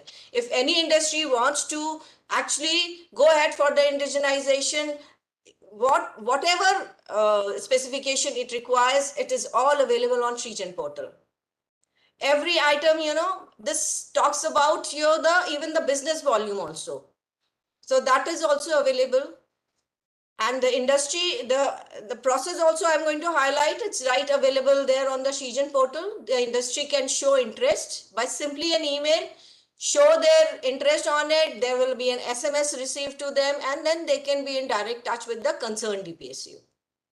Next, please. So as I have stated, presently we have 26,000, more than 26,000 items of DPSU's service headquarters for public view. Out of these items, more than 6,000 items have been indigenized, and more than 500 vendors have shown interest for more than 6,000 items. See, the approximate, just kindly can you go back to the earlier slide? So the approximate, sorry, one second. The import value of these items which are in public view is more than 79,000 crores. The items that have been indigenized right now, it is again more than 4,000 crores. So it's a massive opportunity for our industry partners, MSMEs. They can kindly go on Srijan portal and show their interest. So can we go to the next slide, please? So right on the screen is the home page, which is for the public view for the Srijan portal. If you can see here, we have the items which are available for public view. The product reference number is there. Each and every product has a unique reference number. There it shows you all the specifications of the product. Even here on this, if you see at the left side, there is a criteria for filters. You can filter it out, whatever is your requirement. The value is there. The PI is the positive indigenization list that we have come out. That is also there. Even the items that have been indigenized, you can see right on the top green corner, on the right side, if you see, indigenized items from PIL. Everything is available. Whatever you want to see, it is there. Even there is a process for how to participate, how you want to become part of this indigenization process, that is there. Can we go to the next slide, please? See, this is a process how to show interest for our industry partners. You can identify the product. There's a search facility. It's right there on the this front page. And then you select, filter it out with whatever your classification. If you want to, for example, do work for Munitions India Limited, select the company and its classification for the product. You can select it, then click on add to show interest. Then, that show interest tab is also available there. An OTP will be received. Based on that OTP authentication, a confirmation mail will be sent. Then on that basis, the concerned DPSU or SHQ will interact with the industry partner. Through this only, we have this direct contact with each other.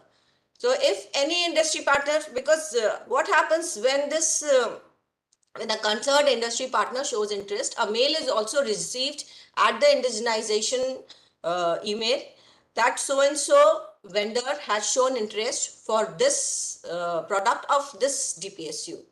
So we also pursue from our end and try to take tab on further process what has resulted in this contact of the industry partner with the concerned DPSU. Can we go to the next slide, please? See, this is, if you go in that, there is how to participate. So the whole process is there. There is a product list page, identify the product, add to show interest, click on the show the interest, and you can fill all your details. And based on OTP authentication, this will be successfully done and you will be in direct contact with the concerned DPSU. All this has resulted in indigenization of more than 6,000 items. I will request our industry partners who are there today, they can kindly utilize this Srijan portal. It is very, very user friendly, and we are also keeping a tab on how things are moving ahead. Can you go to the next slide, please? So there are, various things that you want to download. This is one also, other facilities also, documents available for download. What else you require? You want the positive indigenization list are there where, we have given a timelines for certain items to be indigenized. I'll also come to that in my next slides as well.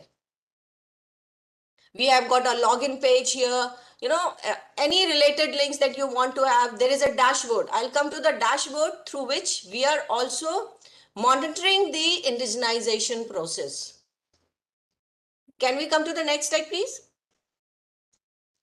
Here also, how to connect DPSUs and SHQs. We have identified the Chief Indigenization Officer in each DPSU.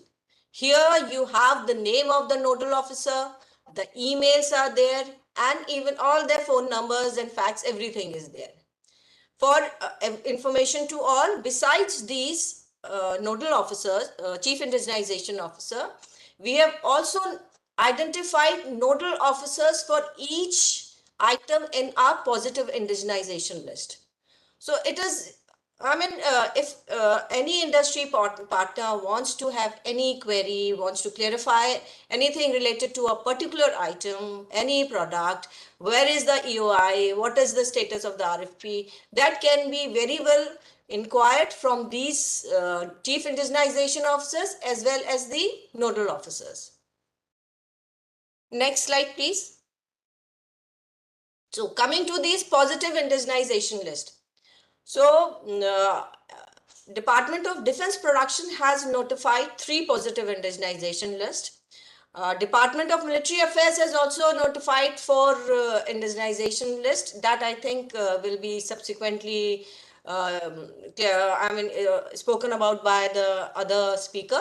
I'll focus on the DDPs, Departments of Defense Production's positive indigenization list. So these 3 indigenization lists have been notified in December 21. Second was on 28th March 22, and third has been on 28th August 22. Positive indigenization list has been notified with this direction that the items indicated there have to be indigenized with a certain timelines. These items These PILs contain major line replacement units, the subsystems, sub-assemblies, components. All these items have timelines after which the the DPSU have to procure it from the domestic industry only. These positive indigenization lists are available on our Srijan portal. Next slide, please. If I talk about the DP's first indigenization list, it comprises of 2,851 items, out of which 2,500 items have already been indigenized, and 351 items out of those items, 224 have been indigenized as on November. So these 25 items that have been indigenized, it had got major components for tank, armored vehicles, high mobility truck, fighter aircrafts. The import value of these 351 items which are to be indigenized, is around 2,800 crores. You can see that there are so many items which are still left to be indigenized. Out of 351, I'll request our MSME partners to kindly show interest and get in touch with the concerned DPSUs. Second, can you move to the next slide, please? This is the second positive indigenization list, which was notified on 28th of March. It is of 107 items. It contains major LRUs, line replacement units, and these major platforms are of, basically these LRUs are of T-72, T-90s, BMPs, armored recovery value vehicles. This has the approximate import value of around 2,091 crores. So this is the another major positive indigenization list for which our industry partners can show interest. Most of them have already, EOIs have already been issued, and they are further gone ahead with the various stages as well. I'll also show here on this presentation the various stages through which this is being monitored here. Next slide, please. This is the third indigenization list. It is of 780 items, and the timelines are up till December 28. Again, major platforms are there. Various LRU subsystem components pairs are there which can be taken up for indigenization. MBT Arjun, HMVs, 84mm, FSA PDS, fighter aircrafts, various components pairs, LRUs of these major platforms are available for showing interest for indigenization process. Next slide, please. So this is the summary of our items under indigenization. So total, if you see all the three PILs, 1238, out of that 265 have already indigenized, and 973 items are still available for indigenization. Next slide, please. I have stated how we are monitoring this positive indigenization list. So there is an online module for real-time monitoring of indigenization of these three PIL items. This is like total transparency and accountability in this whole indigenization process. And there is a public view dashboard available through which industry can really see where is that item, what is the details of EOIs, where I can show interest, everything is available. Next slide, please.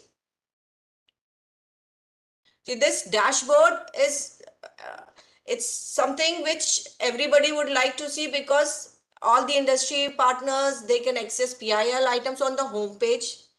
There is a single window data availability. I have already told you the items for which EOIs, RFPs have been floated, that can be accessed. You have a link available there. If you click on EOIs, the detailed EOIs is there, and you can show interest and get in touch with the concerned DPSUs. For each and every item of positive indigenization list, there is a nodal officer. If you go to that dashboard, you will see for single item, the concerned nodal officer's phone number, email is there, and the concerned industry partner can straight away talk to the nodal officer and get the details. There is a very tiered monitoring of every stage of development. when was the EOI, when was the RFP for development, when was the PSO ordered, whether the item is at prototype design and development stage or commercial RFP stage, trial stage, everything is being monitored on this dashboard. For the public, this dashboard is give all the details, all the specific details even of the product as well. Even if you want to have analytics software, there is a provision of filters as well.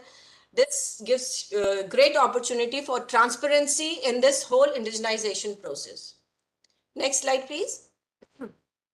So here for you, this is the various stages that is available for public view.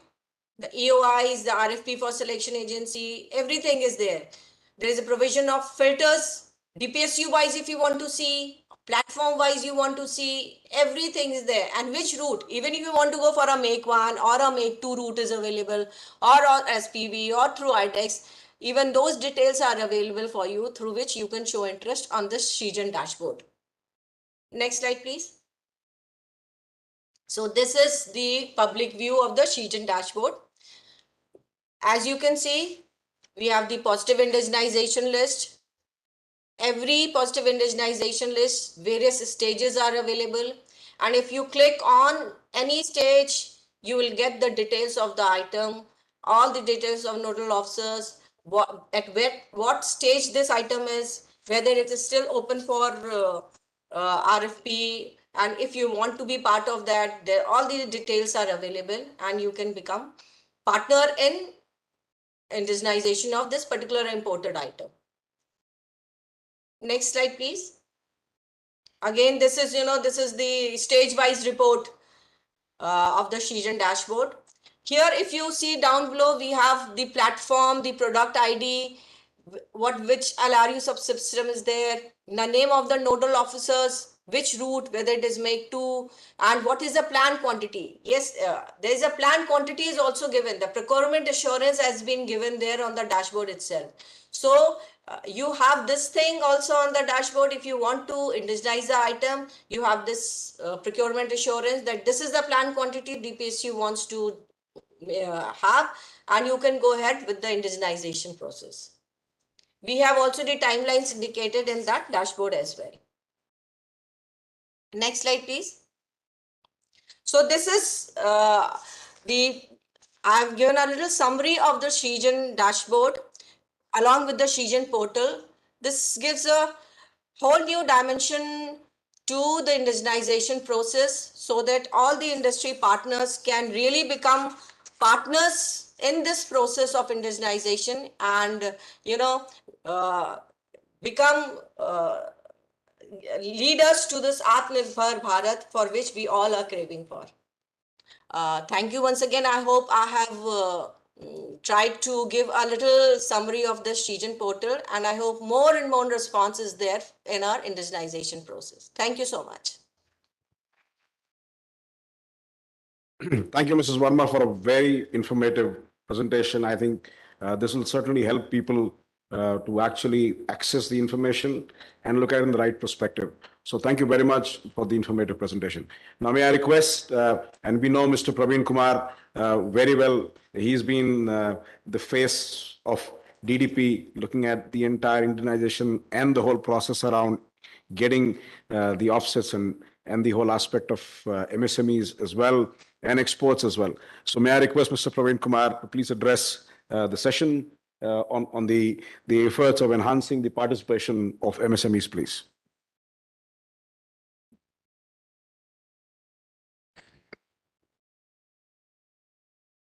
Good afternoon, everyone.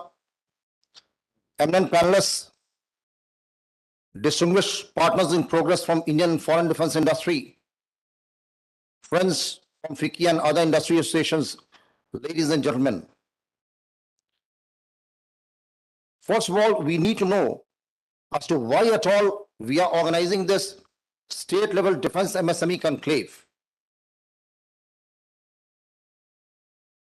That is because to sensitize all the stakeholders, including the MSMEs, about their role and responsibilities in the defense sector, about the policy and procedures brought out by the Government of India to enhance the participation of MSMEs in the defense sector and to connect them with the foreign OEMs in the global supply chain, with the Indian defense majors in the supply chain, so that they could be the shining stars of the Indian defense ecosystem.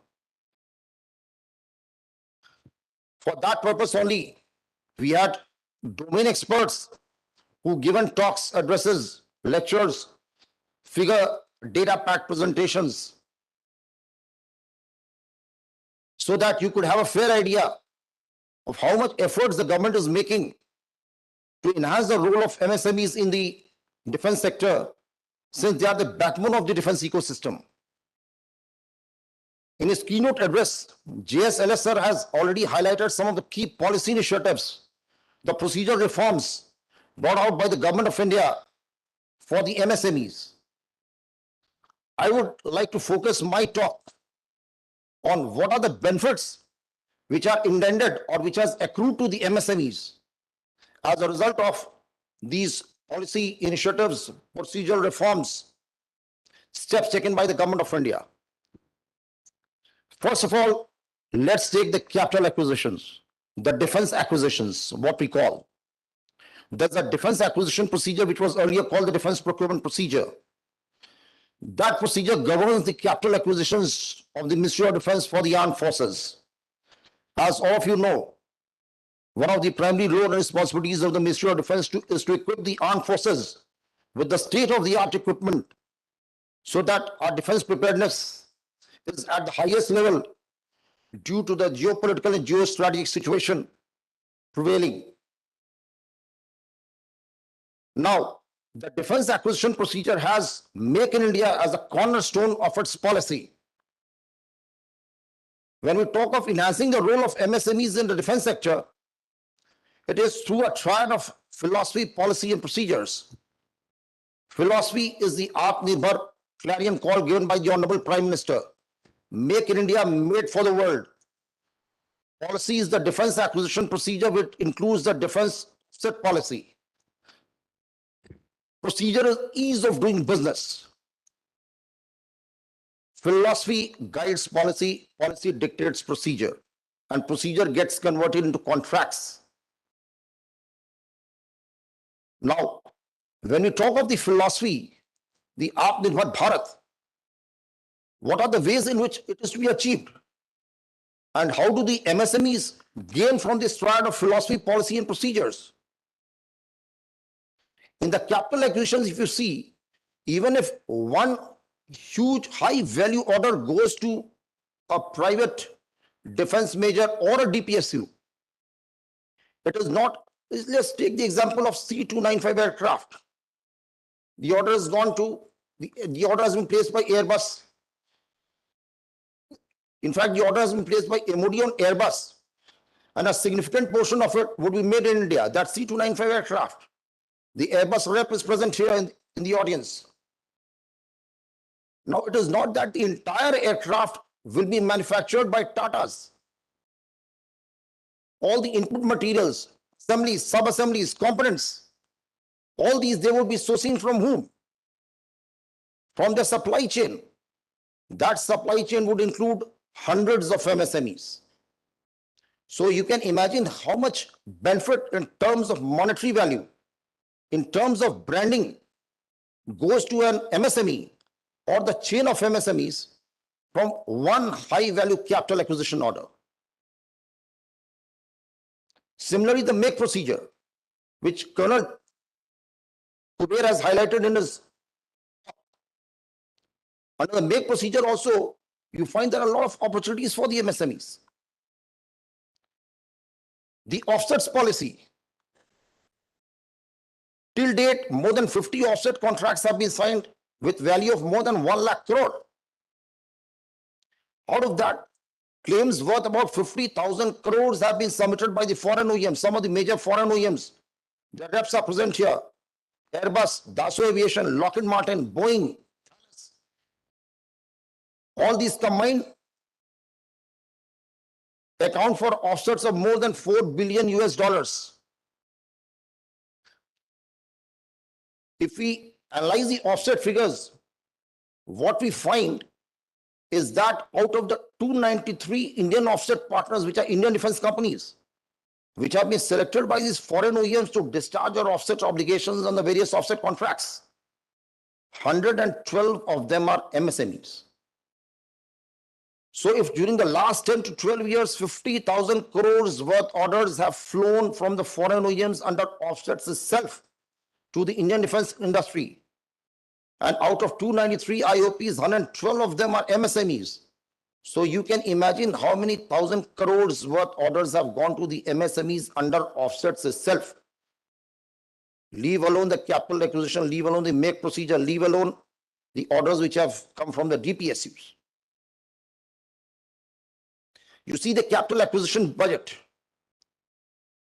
Colonel Kuber mentioned the figures in his talk, 1.62 lakh crore, if I'm not wrong. This means that for such a huge budget, there is enough in the pie for the Indian defense majors, which includes the private sector. Some of them are here. The DPSUs, the larger players for the platforms, the MSMEs would be vital, ingredients of that. They will be vital players in the supply chain. For the larger players, you have the Make One, the strategic partnership policy, the high value capital acquisitions. But for the MSME startups, smaller players, you have the offsets. You are part of that supply chain of the major players. You become part of the supply chain of the foreign OEMs. And if under offsets, you get some orders from the foreign OEMs, then it is not only offset contract specific, because offsets is only short term. The larger picture is that you get integrated into the global supply chain, which makes you an important player. In fact, in one of the addresses, in one of the MSME conclaves, last month only, Mr. Partha Chaudhary from Lockheed Martin, he was a speaker here also. In that session also, he was a speaker. He mentioned that one of the MSMEs with whom Lockheed Martin had teamed up under offsets, now that MSME is buying companies abroad. That much the company has grown up under offsets. It is one of the major exporters. Now you come to exports. Exports, there is huge potential. We are organizing so many webinars with the friendly foreign countries. 39 webinars have already been organized. We have created one DefExim portal under which hundreds of Indian companies are registered. We are getting export leads from the defense attaches from the other countries that we are disseminating through the portal to those Indian companies who are registered there. They are responding to that. We are facilitating export to the for these companies through that Exim portal. Similarly, under offsets, to make things easier for the Indian defense companies and the foreign OEMs, particularly the MSMEs, we've created a defense offset portal. That offset portal, there is end-to-end online submission of offset claims, offset proposals, online scrutiny of proposals and claims, online decisions, online audit, online assignment of offset credit. Minimum human interference is there. Minimum human interface is there. The foreign OEMs, they are present here. The Indian defense companies, they are present here. They'll vouch that how much the process has eased over the period of time. Then you see Indigenization, where my colleague, Mrs. Roli Mahendra Verma, she's given a detailed presentation on the Indigen portal. How much that portal has helped in the indigenization of so many components. Indigenization means orders to the Indian defense companies. Indigenization finally leads to exports. It also means export orders to the Indian defense companies. Now you come to the area of critical components and critical materials. As Mr. M.K. Gupta in the inaugural session, he mentioned about that committee. I was also a member of that committee. We carried out a detailed analysis and found that around 15,000 crores worth critical materials, military materials are being imported every year. Some of those materials have already been immunized. Some are in the process of getting immunized. But because of certain, certification issues, certain equivalent material issues, I mean, the invest products, the invest materials, they are not getting, integrated into the global platforms. So we are trying to resolve those issues. Similarly, in the area of critical components, we carried out an analysis last year, and what we found that we got the data from the DPSUs. It was not the private sector data. That is separate. The DPSUs itself, they are importing 1,000 components worth 10,000 crores every year, in which there is tremendous scope for immunization. It is only that the DPSUs have to team up, not only with the foreign OEMs, but with the tier 1, tier 2 vendors who are mainly supplying these, critical materials, critical components to them. We've had organized 10 conclaves last year with the active participation of the Indian and foreign defense industry. And we've requested all the stakeholders to kindly ensure progressive immunization of critical components through more and more JVs, through more and more technological collaborations. I've got the data from some of the foreign OEMs and the DPSUs and the private sector also. They are working on this. Now, if you see the FDI policy in the defense sector, it has been liberalized in October 2020, where it is 74% through the automatic route and 100% through the government route subject to national security considerations. And that restriction is only for those items where you require industrial license, not for the non-core items, which have been delicensed over a period of time. So with this increase in the FDI limit in the defense sector, there is ample scope for the foreign OEMs to enter into JVs with the Indian defense companies. Now all procurements are being planned under the Make in India capital acquisition categories, like Buy Indian IDDM, Buy Indian, Make procedure. So there it is high time for the Indian defense industry to enhance their capability and capacity. And that is only possible when you explore all these opportunities, seize all these opportunities to enhance your capabilities substantially. With bilateral engagements with the foreign OEMs, with bilateral ties, with business engagements amongst yourselves, between the larger players and the smaller players. This is how the ecosystem will grow. And in the end, gentlemen, ladies and gentlemen, as all of you are aware, MOD DDP is organizing Aero India at Bangalore from 13th to 17th February. Bandhan event is a marquee event, which I am the nodal officer besides so many other activities.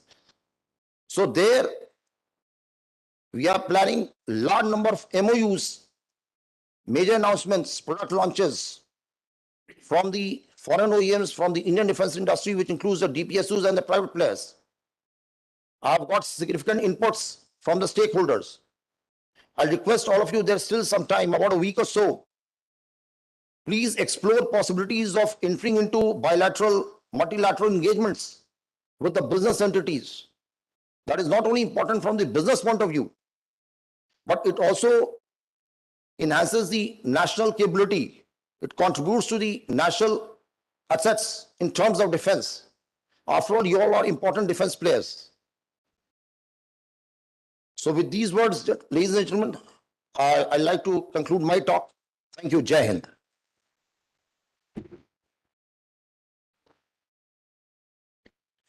Thank you, Praveen Kumarji. So really, thank you all the panelists. I think very informative and engaging discussion. One thing for sure is that the engagement model between the armed forces, the Ministry of Defense, and the industry has completely changed. And there are many examples of that, and I think we've discussed most of them. One that we didn't discuss probably was ADB, the Army Design Bureau. It's an incredible experience actually when you interact with them. And a lot of you will do that when you're doing a Make 2 program, because eventually the agency that handles that would be ADB. And they've started now doing regional centers as well, and Pune is one of them in terms of the engagement that they do with the industry and the MSMEs. With the interesting part being that what gets reviewed actually gets done. And the fact that today one, access to information has become simpler, where today you can actually see which are the programs you can participate in. Two, the second part is visibility of orders. See, no entrepreneur or industry has an issue investing money. The challenge is, do they get returns on it is the biggest challenge. And I think with visibility of orders and having some road path ahead really helps. And the Sujan portal and various engagements that the Ministry of Defense does. I'll give you a very interesting example. Today, Indian Railways has a 10-year program for procuring locomotives. And believe me, it's thousands of crores. It's not a silly thing. So it gives visibility. I'll give you examples of how MSMEs add value, and how as Praveen Kumar spoke about the flow down that happens when a large order is given. Live example of that. It's, by the way, case study at IIM Ahmedabad. It's on Akash missile system. How Akash missile system, one order on the industry, has created almost close to about 300 plus MSMEs who are participating in programs in India. Second was Pinaka, not a case study, but it's a reality. And I can talk this from Bharat Forges and Kalyani Group's experience. One ATAX programs has close to about 400 MSMEs participating. And with the export orders happening today, believe me, the biggest element and requirement is to have scale. And the MSMEs actually add to the scale. That's on the manufacturing side. The other angle, of course, in the discussions that has come up is also the fact that we need to not only look at manufacturing, it's also about creating IP, creating technology, because that is where the maximum value add will happen. That's where the repeatability will happen. And I think the industry is all set to get there with the IDEX programs, with host of TDF programs. And as a matter of fact, that engagement model is working really well.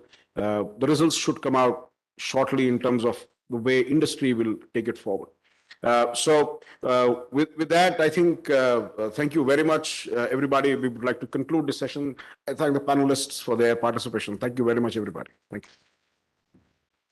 you. Thank you very much, sir. And thank you very much for your valuable thoughts. Ladies and gentlemen, can we have a round of applause for the panelists?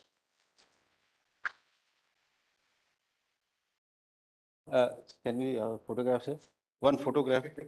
Only two panelists, two online.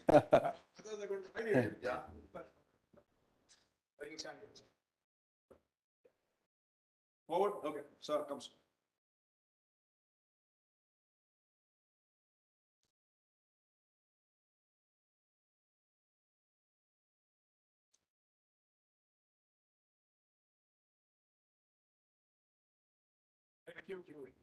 Thank you very much, sir. Thanks. Next we have a changeover session. Please keep seated. We are preparing ourselves for the next session.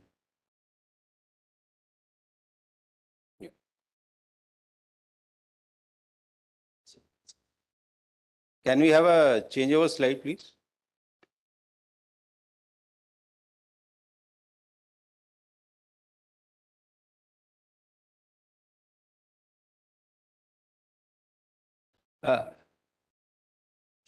Please be back within a minute or so. So we'll be starting soon. Yeah. Start कर लेते Yes.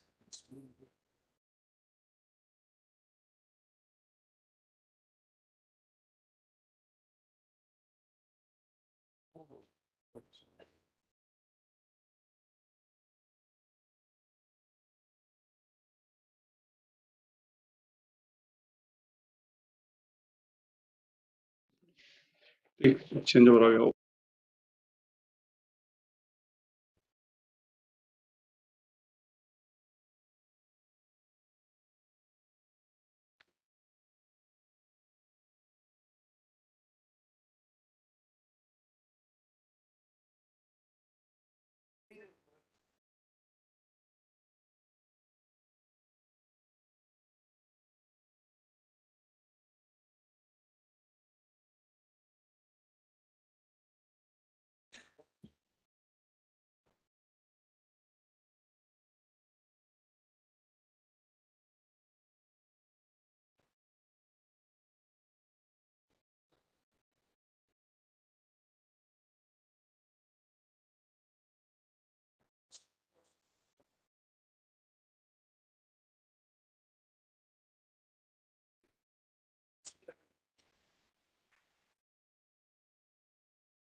Ladies and gentlemen, please settle down. We are about to start the second session.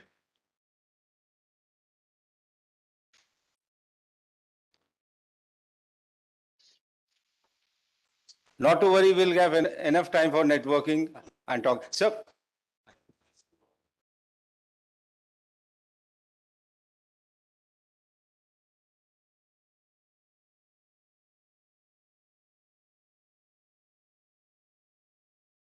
Please find a seat next to you.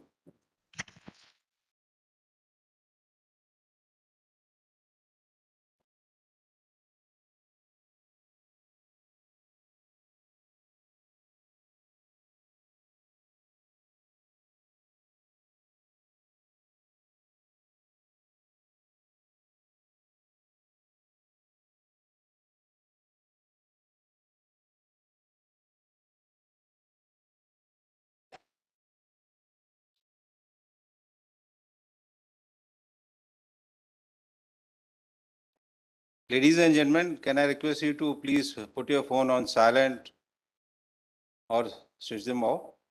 We are about to start.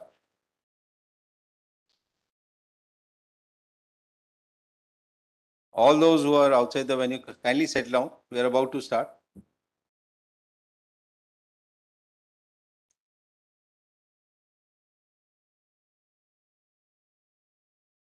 So we are starting session 2. It's on positive indexation list incentives being provided in defense corridors, TDF projects and startups. So we have a esteemed panelist here. So first in line is Group Captain J.D. Mishra, Director. He's joining online from Department of Military Affairs, Ministry of Defense. Next is Mr. B. Krishnamurthy, Project Director, TIDCO. He'll give a talk on incentive being provided in Tamil Nadu Defense Industrial Corridor. Next will be Mr. Arjun Kumar, Scientist F, Additional Director, TDF, DRDO Headquarters. Will share his views on opportunity in TDF projects. Next is Mr. Abhishek Jain, Co-Chairman, FICCI Task Force on Defense Technology and Chief Business Officer, Juice Numeric Private Limited, Pune. He'll give a talk on prospect for startups. So, may I request the panelists to come on stage? First, I request Mr. Arjun Kumar, Scientist F, Additional Director, TDF, DRDO Headquarters. Please come. Next is Mr. Abhishek. Please come on stage. So, the first in line, I request Group Captain J.D. Mishra, Director, MIC3, Department of Military Affairs, Ministry of Defense, to give a talk on opportunities in positive indexation list. Over to you, Group Captain Mishra. Thank you, Colonel Punia. Am I You are audible? on mute. Kindly unmute your mic, please.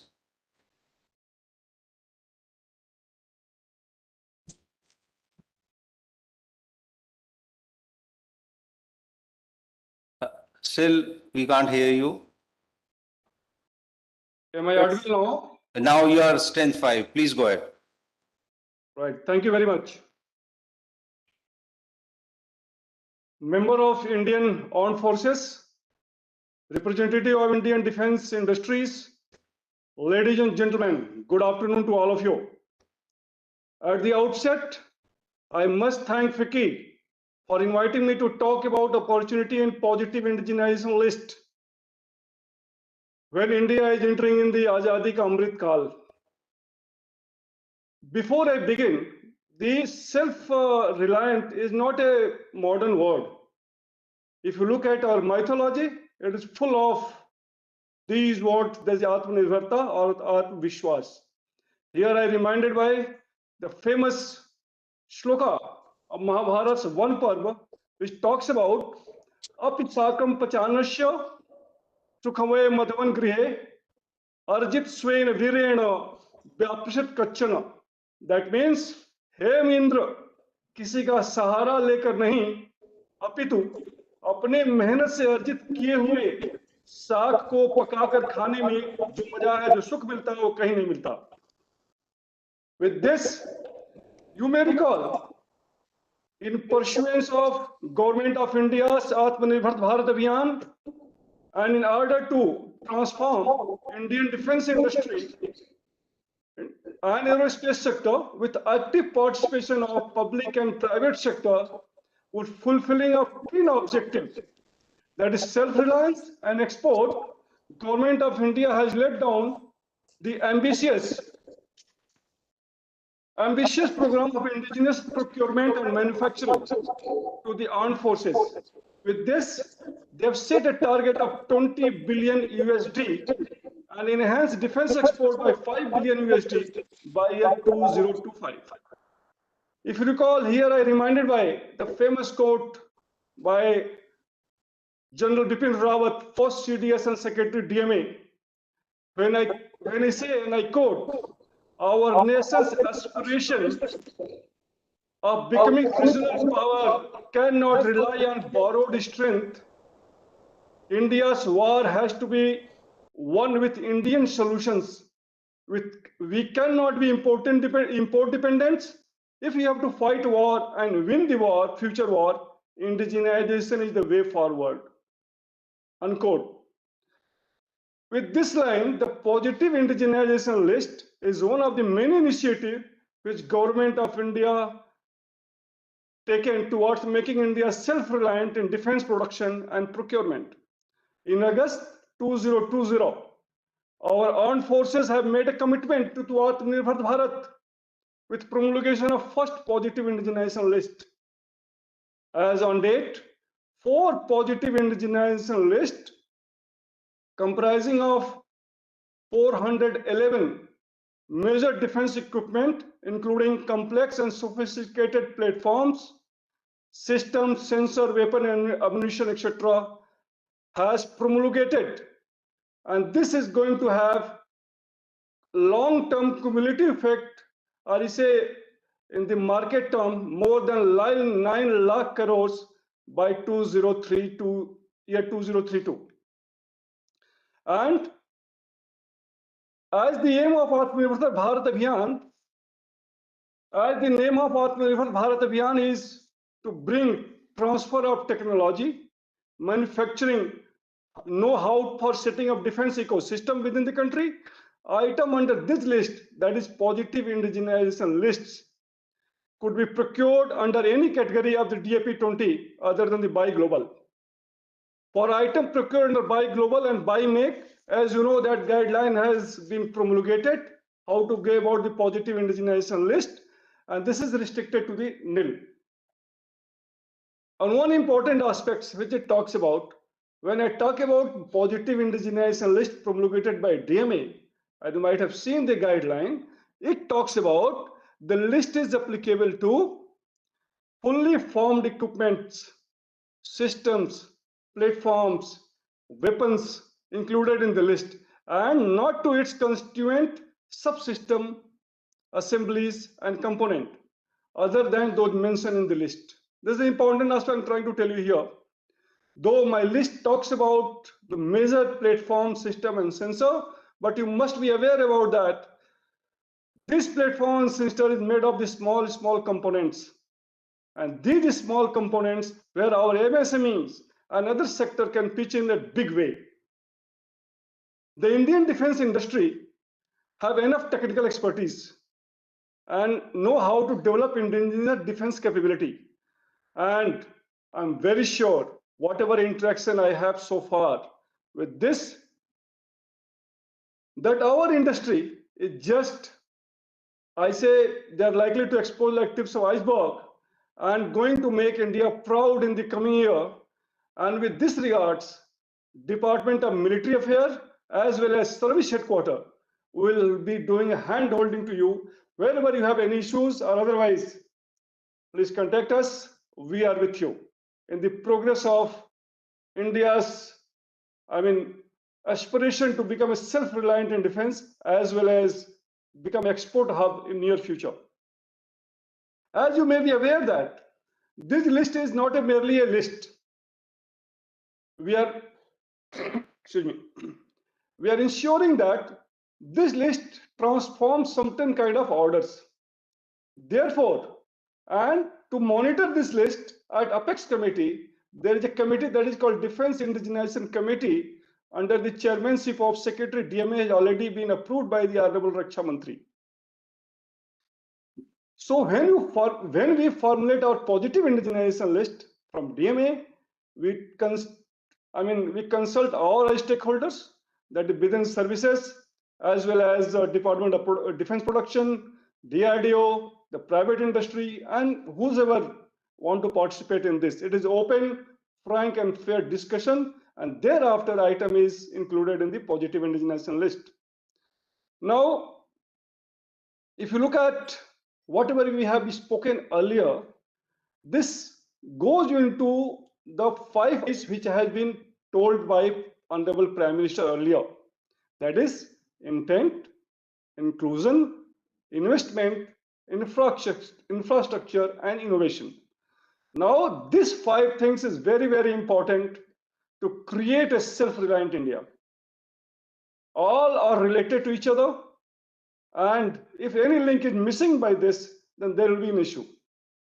I'm sure the private industry, Indian defense industry, is listening to this so that innovation, research and development, capacity building or capability building is becoming key in the entire process. Now, the process of formulation of positive indigenization list, as I told you, involve extensive discussion. And I would like to inform all this esteemed member of Indian defense industry that we have initiated the process of formulation of 5th positive indigenization list.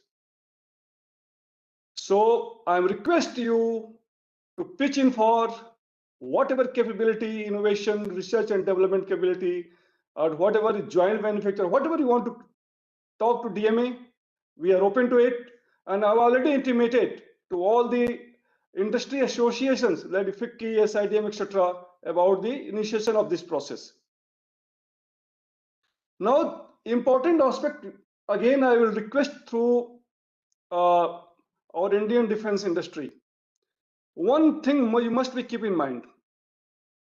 The important facet of the entire process of promulgation of positive indigenization list and putting a certain ban from certain time period onwards is very, very important. So when you give a certain kind of timeline, I'll be ready within this timeline, you must be honored. Or I have done a thorough research on this. I mean, you are also worried, I am also worried. The defense equipment, whatever you're going to be procured, we are going to deal with national security. And availability of the items in timely manner, if it is not there, it has got a highest implication, as you are made aware. Therefore, the capability of Indian defense industry and whatever timeline you give, it must meet the expectation of user, that is service headquarter. If they are not able to meet expectation and there is a flaw, then it has got a larger connotation, and that will go in, entire thought process may go in different direction altogether. Now, when we say positive indigenization list, after certain period of time, you are going to import embargo or not going to procure from outside. What it means? It means I have a greater, I have a greater respect, I have a greater belief, and I know my defense industry is going to take these challenges within them and they are going to deliver within this created time.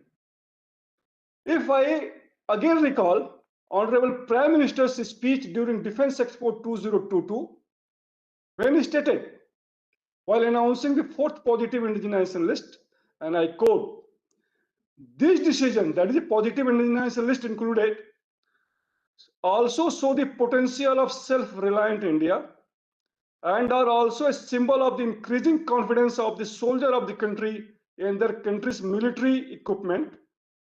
Now there will be 411 such equipment and product of defense sector, which India will buy only under Make in India. Just imagine the way it will strengthen the foundation of Indian companies, boost our research and innovation, and take our defense manufacturing sector to a great height. This is going to bring a huge benefit to the young generation of my country, unquote. Now, from the highest body of the government, that is Honorable Prime Minister, has got enough belief in you that you are going to deliver in his aspiration, that is self-reliant India, and not only Indian Defence Forces become self-reliant from the domestic equipments, but India becomes export hub for defense manufacturing. Therefore, when I say again positive indigenization list, small MSMEs, small player, even a big player as well, everybody has got a say and everybody has the opportunity. I request you, please grab it from both the hands. But keep this thing in mind. We are dealing with national security, whatever item you are going to provide. So quality control, time management, whatever you talks about, that becomes a key. One more important aspect. The warfare is futuristic. We cannot leap on past whatever you are manufacturing yesterday. We need to think in future, and then future warfare, that is hybrid warfare, or it has going to be formed in different, domain. And that domain becomes important. We need to create a expertise, manufacturing capacity and capability both. With this, I thank you for giving me an opportunity to share my thought with leaders of Indian defense industry, and I wish a good luck for your future endeavors for making India self-reliant. Thank you very much, and Jai Hind.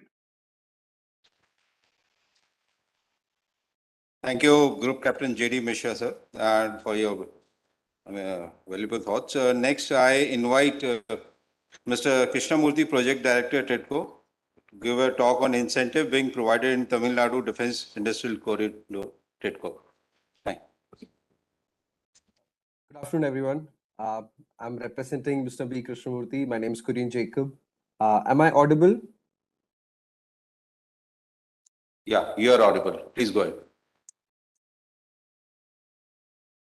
I would like to share my screen. I would be presenting on the support and the various incentives which are being provided by the Tamil Nadu Defence Industrial Corridor.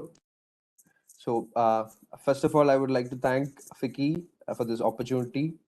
And moving forward, so we'd like to explain about Tamil Nadu, which is the leading destination for manufacturing. We have a strong presence of automotive, IT, electronics, as well as precision manufacturing industries. Now, the state has been able to attract huge investments in electronics and automotive. Chennai, which is the capital city, has emerged as one of the largest electronic hardware manufacturing and the exporting hub in India. Tamil Nadu, in terms of the industrial ecosystem, has a strong advantage in the sustainable power. We have a very robust road network as well as train network. We interconnected with ports. We have 4 major ports as well as 6 major airports in the country, as well as in the governance. We are #1 in the Good Governance Index. In terms of the skilled workforce, Tamil Nadu boasts of a very good manpower resource which we have. We have dedicated sector-specific industrial parks which are being built up in the state, which is available for all industries. Recently, Chennai has been adjudged as one of the best locations for research and development in electronics as well. Coming to the Tamil Nadu Defence Industrial Corridor, this is one of the 2 defence industrial corridors announced in the country. And this is a network of 5 industrial nodes, which is Chennai, Salem, Trichy, Coimbatore, and Hosur. Now, each of these nodes has been identified based on the existing capability that each of these nodes have. And based on this, we have enabled what is the different initiatives and strategies which are required for the industrial ecosystem in these nodes to grow and develop.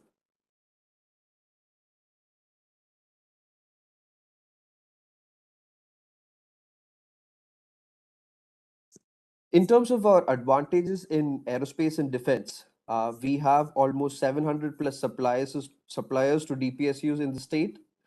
We have 300 plus small, medium, and large aerospace and defense companies present, as well as we have almost 5,000 aerospace engineers who graduate out of the state every year. We are ranked third in the FDI inflows as well. We also have a strong presence of aerospace and defense companies which are already present in Tamil Nadu. We host most of the major brands in TN.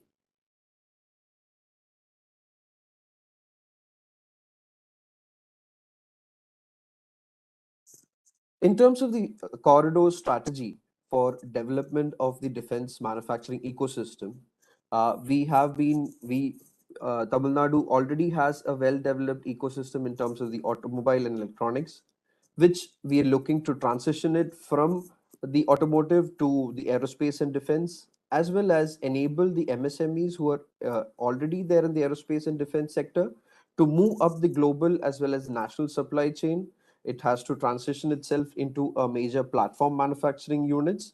So the whole growth of MSMEs from a component level supplier to a tier 1, tier 2 supplier is, and what are the enabling steps required, is the major focus of the corridor. And we've been taking different strategical initiatives based on these understanding. Now we have a multi-pronged strategy which is focused on development of the aerospace and defense industry in the state. The first is creation of common infrastructure, which will help all the companies, then enabling creation of supply chain, as well as different policy-based initiatives, which will help MSMEs as well as industries. Tamil Nadu already boasts a well-placed ease of doing business, which is being increased. The ease of doing business has been increased with a lot of policy level initiatives brought out by the state government. In addition, we are creating thematic industrial parks which are focused on aerospace and defense. The recently announced aerospace and defense policy of the state focuses on promoting aerospace and defense startups as well. Now, broadly, these are the major focus sectors which the corridor is focusing on. We have space technology, ammunition, aircraft standard parts and drones, small arms and assault rifles, armored vehicles, sensors. Almost all different sectors of the space and the aerospace and defense industry is being focused by the defense industrial corridor. And to enable development of the MSMEs, we are embarking on a major initiative of creating common infrastructure. Now, these common infrastructure vary from common testing centers, which is a major requirement for the aerospace and defense sector, in which we have planned different teams. That is, we start off with UAV testing, electronic warfare, and electro-optics. This is being done in association with the central government schemes of DTIs. In addition, an integrated testing center for EMI, EMC, and communication is also being planned. A mechanical and material test center, which will be coming up in phase 2 of the DTIs, is also planned in the state. Now, these testing centers will give avenue to MSMEs to come here and test their parts, whatever is their manufactured components, at a nominal user charge basis instead of spending more on capital intensive testing equipment. So these are all government initiatives which will help out all the different aerospace and defense companies in Tamil Nadu. In addition, we are creating common facility centers which are focused on, the first one is surface coating. So we have created a center which focuses only on surface coating of components. Then we have different facilities for a common foundry. And lastly, we are setting up a common engineering and facility center in association with a leading industry partner. It will focus on having major emerging technologies inbuilt and which will be able to be used by the different MSMEs. In addition, we have already created 3 new centers of excellence. These centers of excellence have been created in partnership with the leading aerospace and defense majors in the world, Dassault Systems, Siemens, as well as GE Aviation.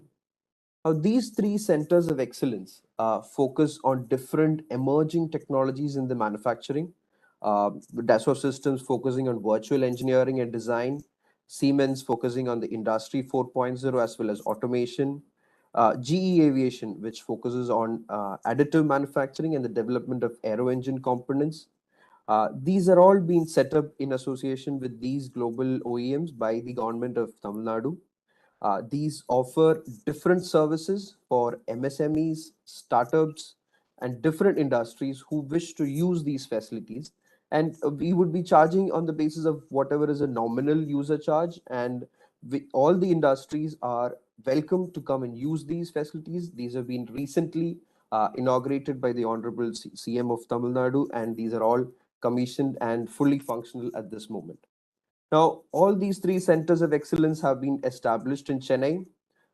The centers are being planned on a hub and spoke model with the central hub in Chennai, and the different spokes are being planned all over the state. This is one initiative which we believe is going to catapult MSMEs up the global supply chain. Instead of remaining at a component level, you can use all the different emerging technologies and upgrade themselves without having to invest in capital intensive softwares or hardware. Moving forward, we understand that the space constraints for industries and having a thematic industrial parks is one of the most important criteria for the ecosystem to develop, in which we have identified different areas in Tamil Nadu which are focusing on different sectors in this in aerospace and defense. Starting off with Varapati Defense Component Park, which is located in Coimbatore, which has defense components, as well as Sulur Aerospace Park, which focuses on aerospace platforms. We have another industrial park coming up in Hosur, which focuses on aircraft components, UAV focused theme parks, and Aero Hub, which is already in its final stages of completion. We would have different aerospace and defense companies setting up their research and development facilities in the Aero Hub, which is going to be a huge boost for the MSMEs located in and around the center. Space sector is also one of the most important focus subsectors of the Tamil Nadu Defense Industrial Corridor. The main reason being there is a new spaceport or launch vehicle station being planned in Kulashekharapattnam, which is almost the southernmost tip of Tamil Nadu. Along with this spaceport, TIDCO is planning a space industrial park, which gives a complete ecosystem for the A&D space startups, MSMEs, or any of the component level manufacturers who are interested in venturing into space, all the space related companies. The entire ecosystem would be established there in this space industrial park, which would provide great logistical efficiency. Instead of having to transport components from far away, it is located just next to the spaceport itself. Now, aerospace and defense has already been categorized as one of the sunrise sectors in the TN industrial policy, which gives it a very high importance in the government sector.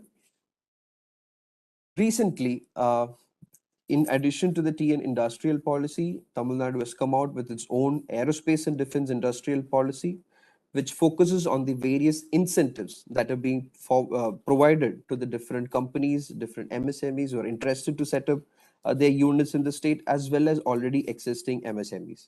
We have fixed capital subsidy or turnover-based development subsidy. Fixed capital subsidy range from 5 to 12% of the EFA.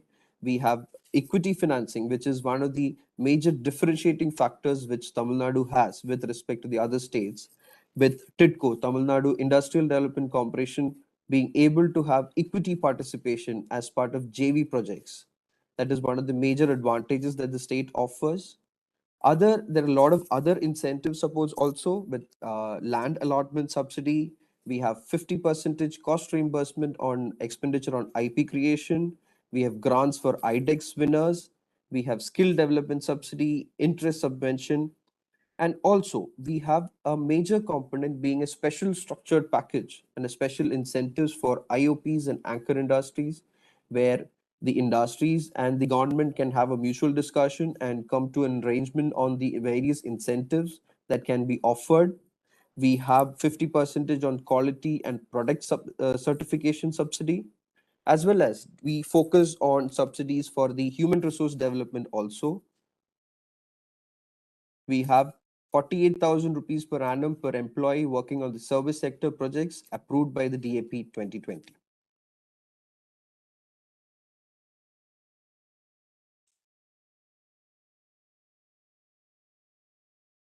Now, for the companies or for the MSMEs who want to establish in Tamil Nadu, these are the various initiatives which enable a significant ease in doing business. We have a sister agency called Guidance, which promotes or which facilitates all the investment related activities in the state. We have approvals and clearances within 30 days. We have dedicated investment relationship manager, online tracking and monitoring of applications, as well as a BizBuddy platform, which helps you track all your approvals and all your clearances required online itself. And we have a single window facilitation as well. So in short, Tamil Nadu Defense Industrial Corridor provides ample opportunities for MSMEs, and the various incentives make it a very attractive and leading destination for investment into aerospace and defense. With this, I would like to thank all of you for allowing this for us to pitch about Tamil Nadu Defense Industrial Corridor and the various incentives it offers. Thank you so much. Thank you very much for your talk. Now, next I request Mr. Arjun Kumar, Scientist F, Additional Director, TDF, DRDO Headquarters, request him to give a talk on opportunities in TDF projects. Over to you. Very good afternoon to all of you. Thank you very much. And I must thank Vicky, my colleagues from TRI Services, the Department of Defense Productions, esteemed delegate from the different industries, ladies and gentlemen. You know, whenever we are calling as a fund, since afternoon we are hearing a lot about the policies, the initiatives, and the various reforms taken by the government of India. But these all needs a funding from the government side so that you can develop those kind of technologies, which are either listed in the indigenization list or a positive indigenization list or the list of the DPSUs. There is no doubt about it that there is a very conducive environment in the country since almost 2 tenure of this government. And I am the part of this journey of this reform when the Technology Development Fund scheme was announced very firstly in the first union budget of the government, present government, in the year 2014-15. And I must thank a great soul whose strong vision and leadership has given a very positive impetus for this indigenization effort. I'm talking about the former Raksha Mantri, late Sri Manohar Parrikar Sahab. He is the man, he is the great soul who has drafted this particular policy, which is now called as a Technology Development Fund. I'm using a word drafted. When I'm using a word drafted, it is having a meaning. That means we from the DRDO drafted a full policy, but he has read each word of the policy document, word by word, line by line, and they have given a positive impetus. Yes, it should be in this way so that it will boost to the industry of the Indian defense manufacturing. Since then, we have taken the initiative. When we have started to draft this particular policy, at that time, you won't believe we have initiated with the low-hearted 70-30 or 75-25 kind of a sharing of the government money and the private industry participation. But you know, at that time, Conclave has also mentioned in the DPP 2016, if you talk about, there is a provision in the Make One that 90-10% should be there. Then Honorable RM at that time told, why not 90-10? 90-10, we should make it 90-10, yeah. Industry should be more benefited because they had to have a money in hand so that we can have an indigenization effort. And that is why it has come into the picture as a 90-10. And even now, many financial authorities are becoming a surprising why it is 90-10. DAP is saying 70-30. This is saying something. Why it is 90-10? Then I am always quoting a document which is a DPP 2016 and a noting sheet that here the Honorable RM has told it should be as equivalent to the make one of the DPP 2016. And that is why this Technology Development Fund is giving 90-10. And happy to announce that Honorable RM on June 7th have extended the limit of this funding from 10 CR to 50 CR. It's a great initiative, and we are really apology from our side that we could not launch a big project because it's a big money. When big money is there in the picture, we have a big responsibility. How to ensure the proper initiation of a project and ultimate outcome under the project to be envisaged in a proper way. And that is why we took almost a month. But very soon the industry representative will see a project up to 50 CR also under the Technology Development Fund scheme. This is the one thing. Can I have my next slide, please? If you see the Technology Development Fund, this is a scheme of the Ministry of Defense executed by DRDO. In the Union Budget 14-15, when the scheme has been announced by the Finance Minister, then Arun Jaitley Saab, he is also a great soul. He told that indigenization policy has already been implemented in the year 2011. Since then, nothing happened. So therefore, I am keeping set aside rupees 100 crore for the Technology Development Fund to the industries, which the fund they will use for the development of the critical defense technology for the defense purposes. And as we are talking about since afternoon, a long reform list the government is pushing, whether it is 8 years unparalleled reform the government is doing, Atmanirbharta, the army equipped with Make in India, the excellent border infrastructure. If you talk about the excellent border infrastructure, the latest budget, if you see, the budget has enormously increased for the border road organization. And then there is a Nari Shakti also being come into the picture in a great way. And defense budget, if you see, it is 5.94 lakh crore in the budget, which was announced very recently, and it is jump around 13%. But what we did, when TDF has announced as a budget fund, the DRDO has implemented in a terms of a scheme where budget constraint should not be there. So that is why TDF is becoming a TDF scheme now, where we have awarded till date around 280 crore projects to the various industries. Next, please. Next slide. These are the few gists which already talked about by various delegates here, which the budget key highlights, where see any policy or the government mood is specified in terms of a reforms. Whenever we are seeing a budget, always there are something new in the budget which will giving a boost to the country, even at the last mile whosoever is staying. So that is why everybody should see the key highlights of the budget, and specifically I am focusing here the defense budget key highlights. Next, please. When I'm talking about the stakeholders, we have a stakeholders under Ministry of Defense, the DRDO, the Indian Army, Indian Air Force, Indian Navy, and Department of Defense Productions, where we have a DPSUs. So DPSUs are 9 plus 7, so we have a 16 DPSUs now. And each one is having a unique, either a scheme or some avenues available with them, which is giving a boost to the different industries, whether it's a micro, a small, medium, or a startup. If I'll talk about the DRDO, we have a technology transfer. The patents are open now, and TOT fees are very liberalized now. So a lot list is available, the technology grade A or category B, where the TOTs are given in a very liberalized manner. We have a technology development fund scheme. Indian Army, the Army Design Bureau, they are the Make 2, and they are also one of the POC for the TDF scheme. They are collating the requirements from their line directorates and submitting to us. Indian Air Force, we have a air headquarter representative with us. We have a BRDs, which are collating the requirements and submitting to us. We have Indian Navy, Directorate of Indigenization, who is focusing on the indigenization efforts. DDP, a lot of the things already talked about. So they have the IDEX scheme and the all other DPSU indigenization positive list, which the Roli madam has talked about. She has talked about very nicely all the positive indigenization list as well as the region defense portal. Next. This already talked about 4 indigenization list by Roli ma'am. So these are the time to time the positive indigenization list have come into the play. Next.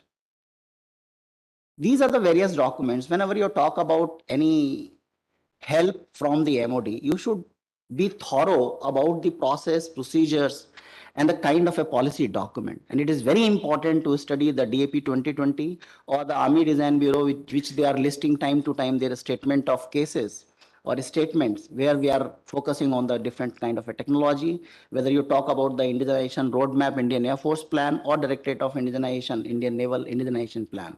Similarly, there is a policy for indigenization of DDP and Technology Development Fund scheme policy, which is readily available on the TDF back portal. Next. Whenever I'm talking about a technology always assessed through a technology readiness levels, starting from 1 to 9, where basic research to feasibility, technology development, and then it is called a technology demonstration, system and subsystem development, and overall its qualification, certification, and then there is a limited series of production, and then field evaluation trials or the composite trials you call it. So this is the scope where the technologies are being developed. DRDO is funding under each of the TRL labels. From 1st to 3, we have a different center of excellences and research boards which are funding to the different academic institutions for under 1 to 3 TRL labels, and technology development fund is there, which is funding to the industries basically, not to the directly academia, but industry can have a academia collaboration along with them, which we are funding beyond TRL level 3. Next. These are the recent, the Center of Excellences, which the DRDO has opened in different academic institutions, and they are also supporting the various students and the other people for getting the futuristic kind of a research in a different academic institutions. Next. What is the purpose of TDF? Since afternoon, we are talking about the technology, but the technology development requires fund. So here is the fund, which is called Technology Development Fund. So PESA is ultimately here, where 90% we are giving up to 10 CR, extended to 50 CR. What kind of a projects we are taking? I told you TRL 3 beyond projects we are taking. But beyond TRL 3, that means there may be the futuristic requirements, there may be the legacy system which the forces are using, which they want to make it functional and operational, make it fit, those kind of requirements we are taking. And TDF is a paperless scheme. We are operating through a dedicated BAP portal, which is called the TDF BAP portal. And it is most searchable website in the country today. If you just type a technology, first of all, it will reflect a technology development fund. This is the kind of a searchable engines the Google has now. Keep it updated. Next, please.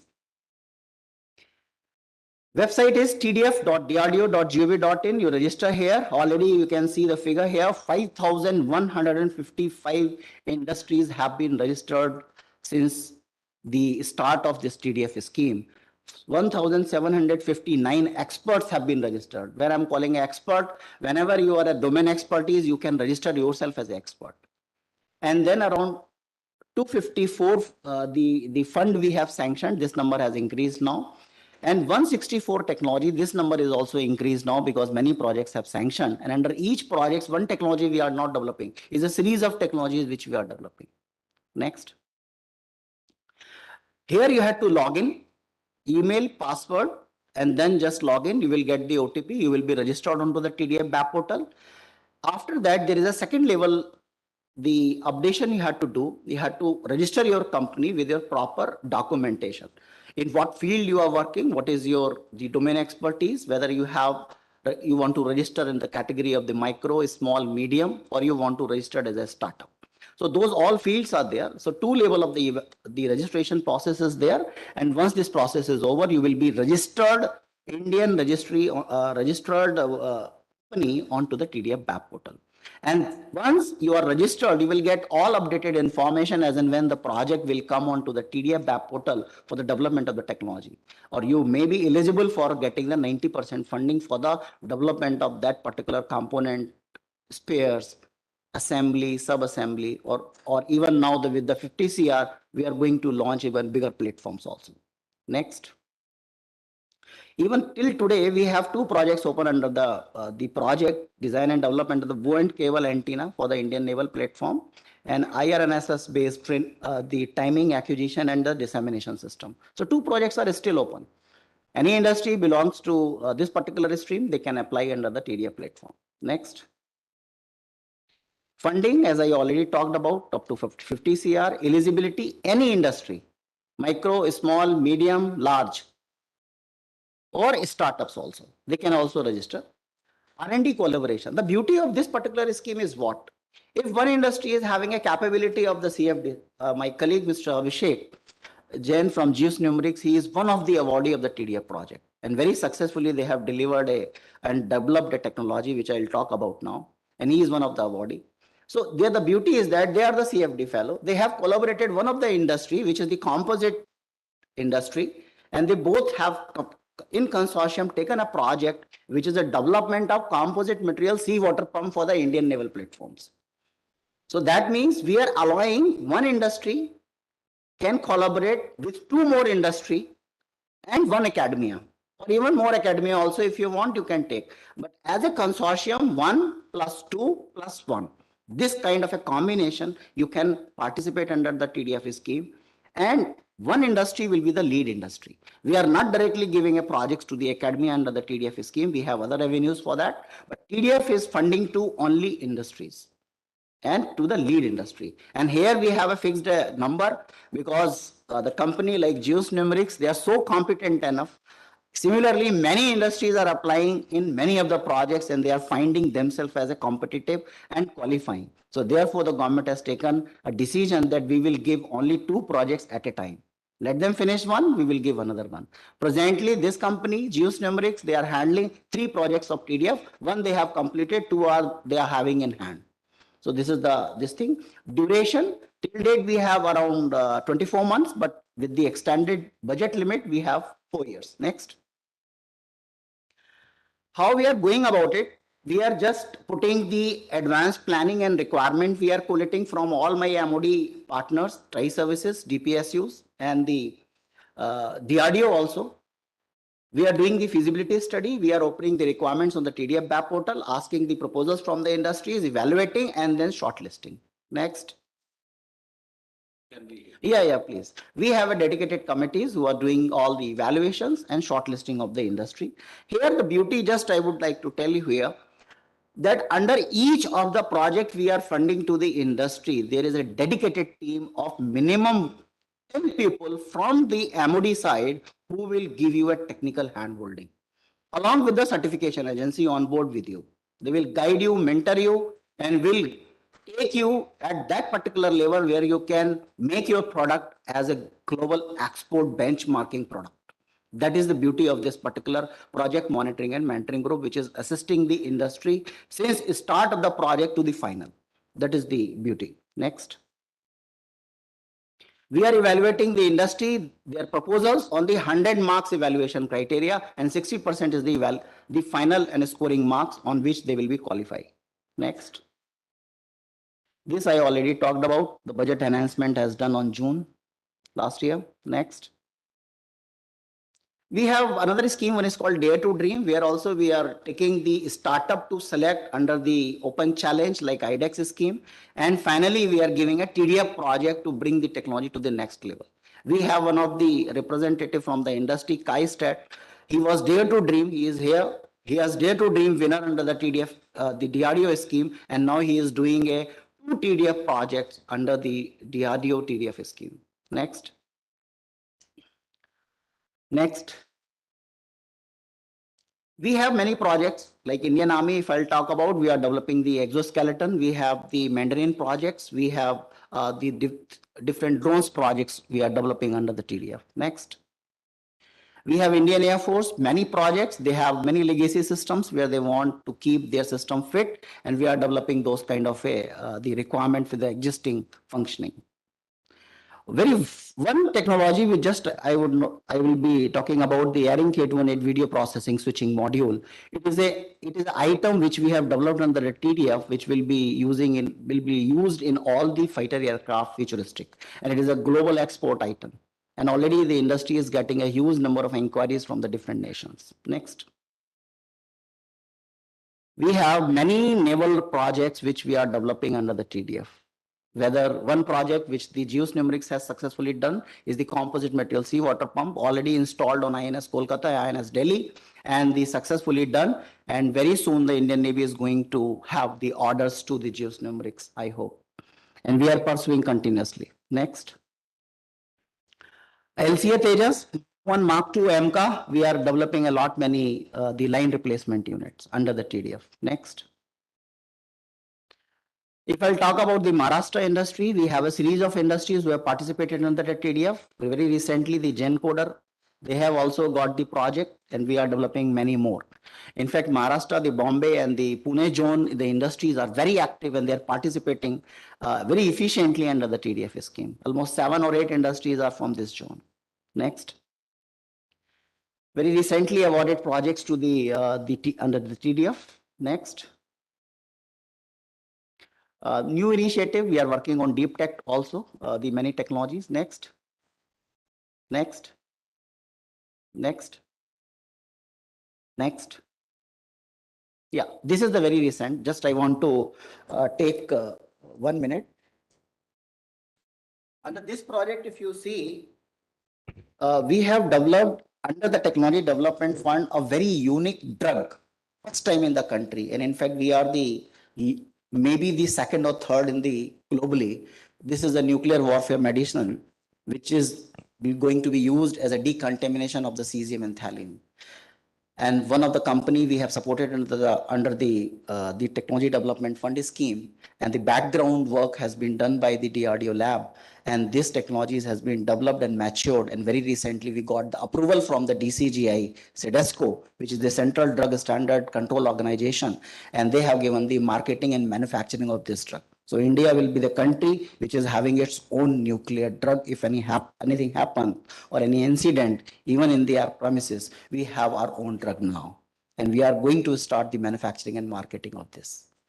So this is one of the laurel for the nation, I would say, under the Technology Development Fund we have achieved. Next. We are doing a lot of the outreach. I should thank the FICCI, the SIDM, CII, and various state Indian associations who is giving us the opportunity for disseminating the information about the Technology Development Fund scheme. Next. Yeah, this is the families, continuously we are increasing the families in terms of an industry and the TDF. Till date, we have awarded 68 projects under the TDF, and the number will be very high soon because we have more than 200 requirements in our hand. And very soon these will be uploaded onto the TDF web portal. Therefore, I would request all the industries, please register, take the opportunity to further to your end and take the family of the Technology Development Fund as an indigenization effort. So thank you very much. With this, I conclude my session and my apology. I have taken some extra time. Thank you very much. So that was quite informative, Mr. Arjun. Now I request Abhishek. So I'm the try to finish fast. Last should be fast. Can I have the slides, please?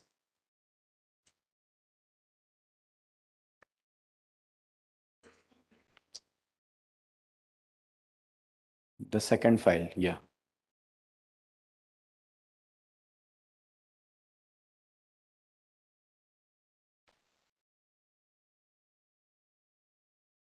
So what happened is I knew that I would be the last speaker and almost whatever is to be said would have been said. So I made a presentation which is totally different than what my topic is. At the top, you see an orange background. Just click on this so that I can see the timer. Yeah. It's not working. Don't worry. It is a coding that I had done, but leave it. Next, please. So basically, prospects for startups, we have already seen a lot. Okay, so we now have studied about all the schemes that are there. Okay. So Technology Development Fund, sir, has already explained. IDEX scheme is there where a lot many projects are given and a lot many are going to be given. They are also in process of giving new projects. So both in TDF 200 and maybe some 150, 200 there would come. So what has happened is it has made the life very easy for startups, and that's very bad. Okay, easy life is not a good life. When I started my company in 2004, the life was not easy, and that's why I became a hardened criminal. And so what is happening is that you get the project and then you suddenly become relaxed, and that should not happen. Now, other than these two schemes, there are DRDO projects which are development contracts, and then there are enhanced powers from the Army, Air Force, and Navy also. So, for example, Corps Commander of ARTRAC can give you a project up to 7 crores for private industry and 12.5 crores for the institutes. So, I mean, those avenues are also available where you can work directly with the forces. And then there are many make programs, make one and make twos and even make threes. Make three are not good for us. We should concentrate on make one and make two because we should design our own things. We should not borrow from somebody. And should we do make one or make two? That is a business decision, but I think we can do make two because there is funding available. Next, please. Next, please. Yeah.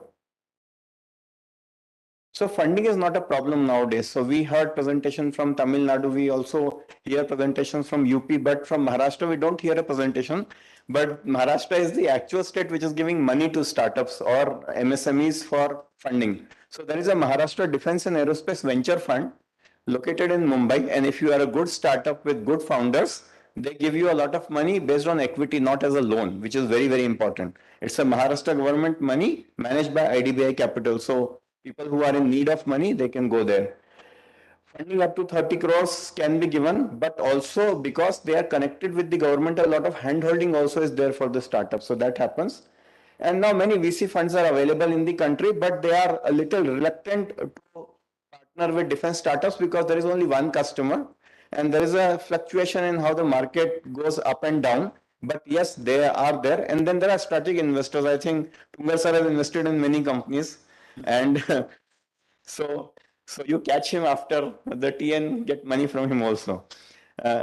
Should we be doing make two projects? Yes, if it is there in your vision, please do it. And there would be funding available. In fact, in some cases, you have also handheld the startups where you provide the fund and some kind of technology so that they can make the product. So there are people. And next, which is more important, is the startups are facing a problem because it's too easy, as I said. So the government wants startups. Now there is India Pavilion in Aero Show where they are giving free stalls to startups. Everybody is talking about startups. So what has happened is so much of startup has come inside our brain that many people have not become humble now, and that's bad for startups. We are too much worried about paisa. We are too much worried about processes, but we are not worried about technology, our timeliness, and our togetherness. See, what is happening is, so I have some experience with startups where they said, अभी आपने मेरा form भर दिया, अभी आपकी जरूरत नहीं है, अब मैं खुद कर लूंगा. And then he gets stuck later, and now I am not going to help him. But what happens is the idea that I am only this much in technology and I need this much more technology to make a product, that somehow, because you are funded very easily, is not coming. So you have to also understand your limitations as an MSME, as a startup, and then collaborate with each other. Okay, that is something that, and be timely. What is also happening is because you are a startup and at least the users, for example, the army is very lenient to you. So what happens is you feel that aaj nahi kal karunga, kal nahi parso karunga, and you are delaying. There are places where the contracts have gotten delayed because the startup is not able to make up the mind of what to sign and what not to sign. That's bad because we are taking our nation back. Don't do that. Okay. Follow the procedure. What is the problem in that? Let's go next.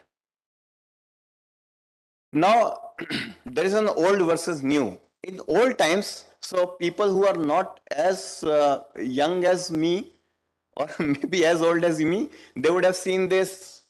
So there was a cartoon that used to come on Doordarshan called Swimmy, where a small fish would go around and then a big fish is eating this small fish, and now these small fishes make a big fish and then they move around and they chase the big fish. That's the old way of doing business or doing technology. It's gone now. Now times have changed.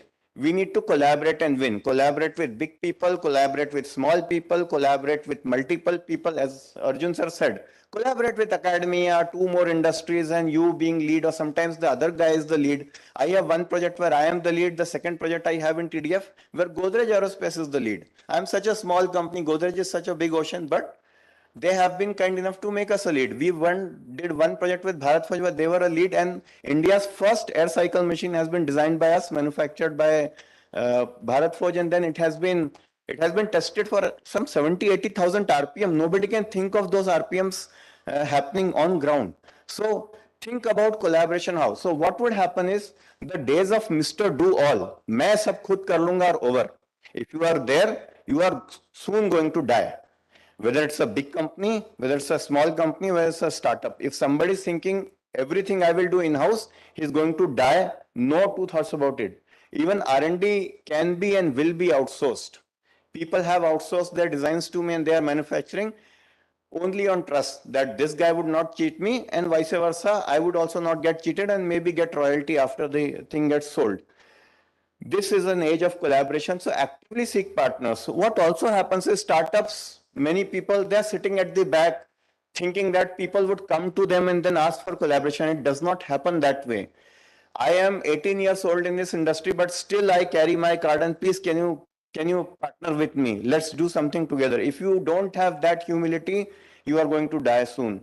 And 95% of the startups die after 5 years of existence. That happens in USA, that happens in Germany, that happens in India. We are no different. Let financial status not be an issue. That also is a thing. This is an advice to big companies also, that if you are big, it does not matter. Sometimes a small guy can really outrun you because he's more agile. So let the financial status of the other guy not be an issue, but the technology status, let that be an issue. If he is technologically not good, no friendship. But if he's okay, shabby, but technologically good, there can be friendship. Next, please. Last 2 slides only. Some suggestions to the government. So what is happening is there are a lot many schemes. Now I think there is no need for making any further policy. Let's stop policy making. We have produced lot of paper. Now the weight of paper is more than the weight of weapons that we have. Let's not produce any more paper. Okay. Let us save time in everything. Let's do very, very small innovations which can save time. That's the only thing we should do. No policy making. And we should have razor sharp focus on technology. This focus on taxation, non-taxation, etc., has really taken us back. We are not able to focus on technology and the physics. The bomb will fly because of Newton's law, not because of Constitution. Please understand that. And the most important thing which I kept it for last is monitoring. I think we need to monitor the projects. We cannot be relaxed in monitoring projects. We have to really have, if we have given carrot of 90% funding from TDF, we also have to have a big stick which says if you don't do it, then there would be penalties, because without monitoring and review, nobody functions. Nobody. Yes, next. And this is the last one. I have some advice for startups, because already schemes have been talked about and we will have team. Maybe we can talk further how I got projects. I can share those experiences. But first is that defense is a graveyard of technologies if you don't talk to the user. You may think that user wants this, but the user may want something totally different. You don't know, because he has been to Ladakh. I have only seen Ladakh on the map of India at my home. So please to the user before you want to develop something. Okay. The second thing is, I think this valuation game has gone on for too long, where people are saying mera valuation 200 million, फिर दूसरे ने उसको 500 million, फिर उसने he made it a unicorn 1 billion. This valuation game would not work in defense. Defense is a core tech business. It will not give you a lot of valuations which are on paper, but it will give you longevity. If you have good technology, the other guy cannot displace you tomorrow. It's not like I have an aggregator for, say, selling cars, and tomorrow other company makes a better website of selling cars, or maybe has better money to push, and then he sells more cars than me. That does not happen here. If a missile flies, it flies because I have spent 18 years understanding how the fins work, how the canards work, how they are different, and how propulsion happens.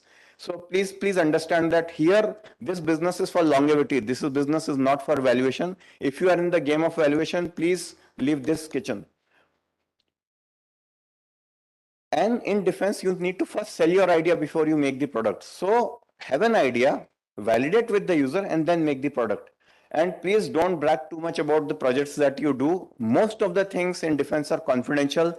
There are people on the other side of the fence who are just by taking tidbits of information, piecing the puzzle together of what you are doing, how you are doing, when you are doing. So even telling that I fill, say, 10 liters of JP10 in the missile, he knows what is the range of your missile. So please also, it's a feeling when we are very young to say, मेरे पास इस missile का geometry है और इस tank का मैंने ये project किया है. Please be grounded. And final word, please beware of awards. What has happened is because of these so many startup cultures happening, so many startup awards have also come.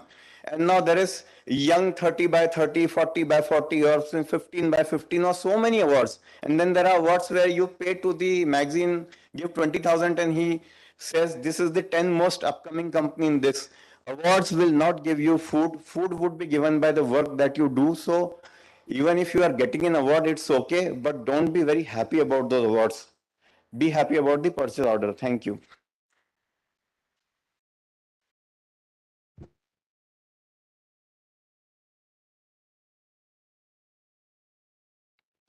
Abhishek, that was an amazing task. Thank you very much. So now we are running against the time. Now the house is open for questions. Should you have any queries, please raise your hand. Mic will be given to you. Okay, there's one hand. Okay, good. Mr. Sanjay, please give a mic. Sir, my name is SP Mohindra. I'm running an MSME for last 42 years. Sir, I'm a graduate engineer, but I have to discuss, some very important points. What we are doing, a wonderful thing we are doing, but where we are lacking, I'll give you an example. For engine factory Audi, we supplied a job called housing. The material composition is MS, and at that MS specification are Russian. And when we told them this Indian steel is having more tensile power, more elongation, the job was not accepted. So we have to change the mindset from slavery. We have to come to the Indian knowledge. Every drawing should have Indian specification, and that too in ENC. Suppose you want to go to steel in the market, EN24 is available, EN9 is available. But when you say IS 206 to this thing, that nobody is available. So we have to come to the reality. Unless all the engineering colleges and the professors join together and the drawings are Indianized and their material is mentioned which is available in the drawing. I have worked with ARD. Last 42 years I am working with defense, and I am very happy. Things are going very well nowadays. A lot of scope is there and so much orders are there we cannot do. But at the same time, when my whole job was rejected because they said Russian specification, the Russian material, that steel is not made in India. So my humble request is that if we really want to Indianize, all the drawings, that material should be mentioned, which is available in the market, and that Indian things, should not change. Another case, I'll tell you one more thing. For GCF, I did a job. Their free cutting steel was there. In those times, 20, 30 years back, Traub and other machines, free cutting steel were required. Their sulfur used to be more. Sulfur is an impurity. My whole job was rejected because in my job, I had given 0.02 sulfur. They wanted 0.2 sulfur. So unless design people who are making the design, AHSP, unless they combine and come to the reality, nothing is going to happen. So my suggestion is that we should look into that, and then India is going to be self-sufficient by 2045. Mr. Mohindra, your point well taken, and we'll take it forward and forward to the concerned agency. As unfortunately, as of now, we don't have any official ordnance factories. Yes, your point is specific to the AVNL and HVF specific. So that will be taken forward. Not to worry. Thank you. Okay, next question, please.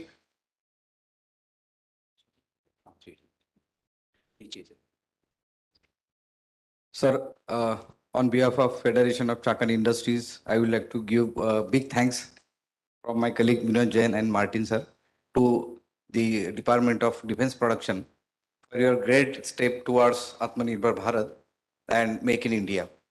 Now we feel nothing is impossible in India. And I have one suggestion. Sir, can you forward these PPTs because of a small screen? We couldn't reach that information. Please send us. We have around 1,000 SMEs. We'll make a summary and forward to these industries, and it will really help to the MSMEs and to the defense production. Thank you, Surely, surely. Your credential, please. Can you, what's your name, please? Dilip Bhatwan. I'm a secretary. Please send a mail to Vicky. You have my mail, Yeah. and we'll share a link. Thank you, sir. Whatever, and share your requirement, what all information you want. Yes, Thank you. Thank you. Yeah, there's one hand behind.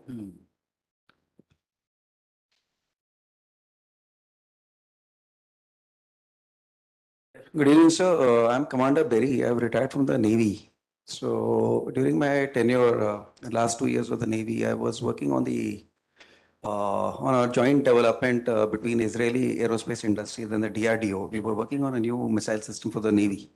So I just want to share, this would be actually addressing the HR issue. My experience was that I was working, I was basically sent by the Navy to monitor the project at DRDO Hyderabad.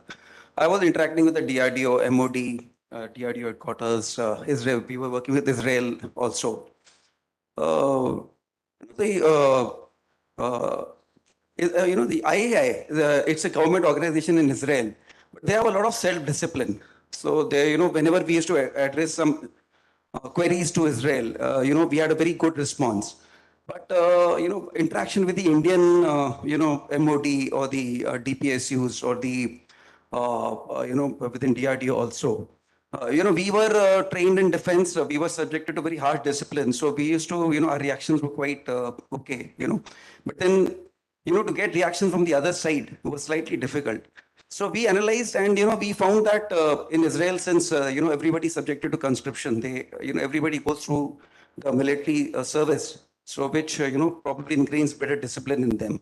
But maybe even we also, apart from technology, maybe improving self-discipline and our work culture would also contribute to accelerating, defense production. Thank you.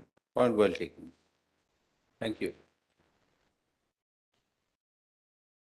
So I'll request my colleague Somendra, we have any question online also? I'll send that. Sir, we don't have any question online, sir. Yeah, okay. Yeah. Mr. Mahindra, you can send a mail to me along with your queries. We'll forward them. So, ladies and gentlemen, one more hand. So let this be the last. Okay, we are running against the time. Good afternoon or evening. I'm from University of Pune, Savitribai Phule Pune University. I represent my university here as well as educational institutions. There was a mention of centers of excellence at low TRLs where we can participate in this whole process. Is there any procedure or nodal officer to whom our institutions should apply in order to get some centers of excellence recognized as the defense centers of excellence? I would like to know information about this. Thank you. Thank you for your question. The all information is available on drdo.gov.in. All the center of excellences, and even though you can write a mail to the director of the futuristic technology management or DRDO, okay, or I can give you my card also today. Okay, you write to me, I will give you all the information. Thank you very much. So, for the benefit of MSME present here, I'd like to acknowledge the presence of Brigadier Jain, designate BGSIS Headquarters Southern Command, and Colonel Jaspreet, his Colonel Industry Army Design Bureau is also present here. Like somebody wants to interact, it's an important figure. With this, we have come to the end of the this conclave. I, on behalf of DDP, FICI, Acha, first, let me thank the panelists. Ladies and gentlemen, can we have a round of applause for the session 2? My apologies. Colonel Punia, just one sentence. Just I want to inform you that the composite pumps which the Jews has developed is already came into the 4th positive indigenization list. An import embargo will be there by 2024. So therefore, whatever the technology is coming, the group captain J.D. Mishra is there. He is collating all the information whenever the technology indigenization. So these are listing time to time into the indigenization list. So thank you so much, panelists. Can we have a, yeah. Please. We have a photograph, then I extend my thank you.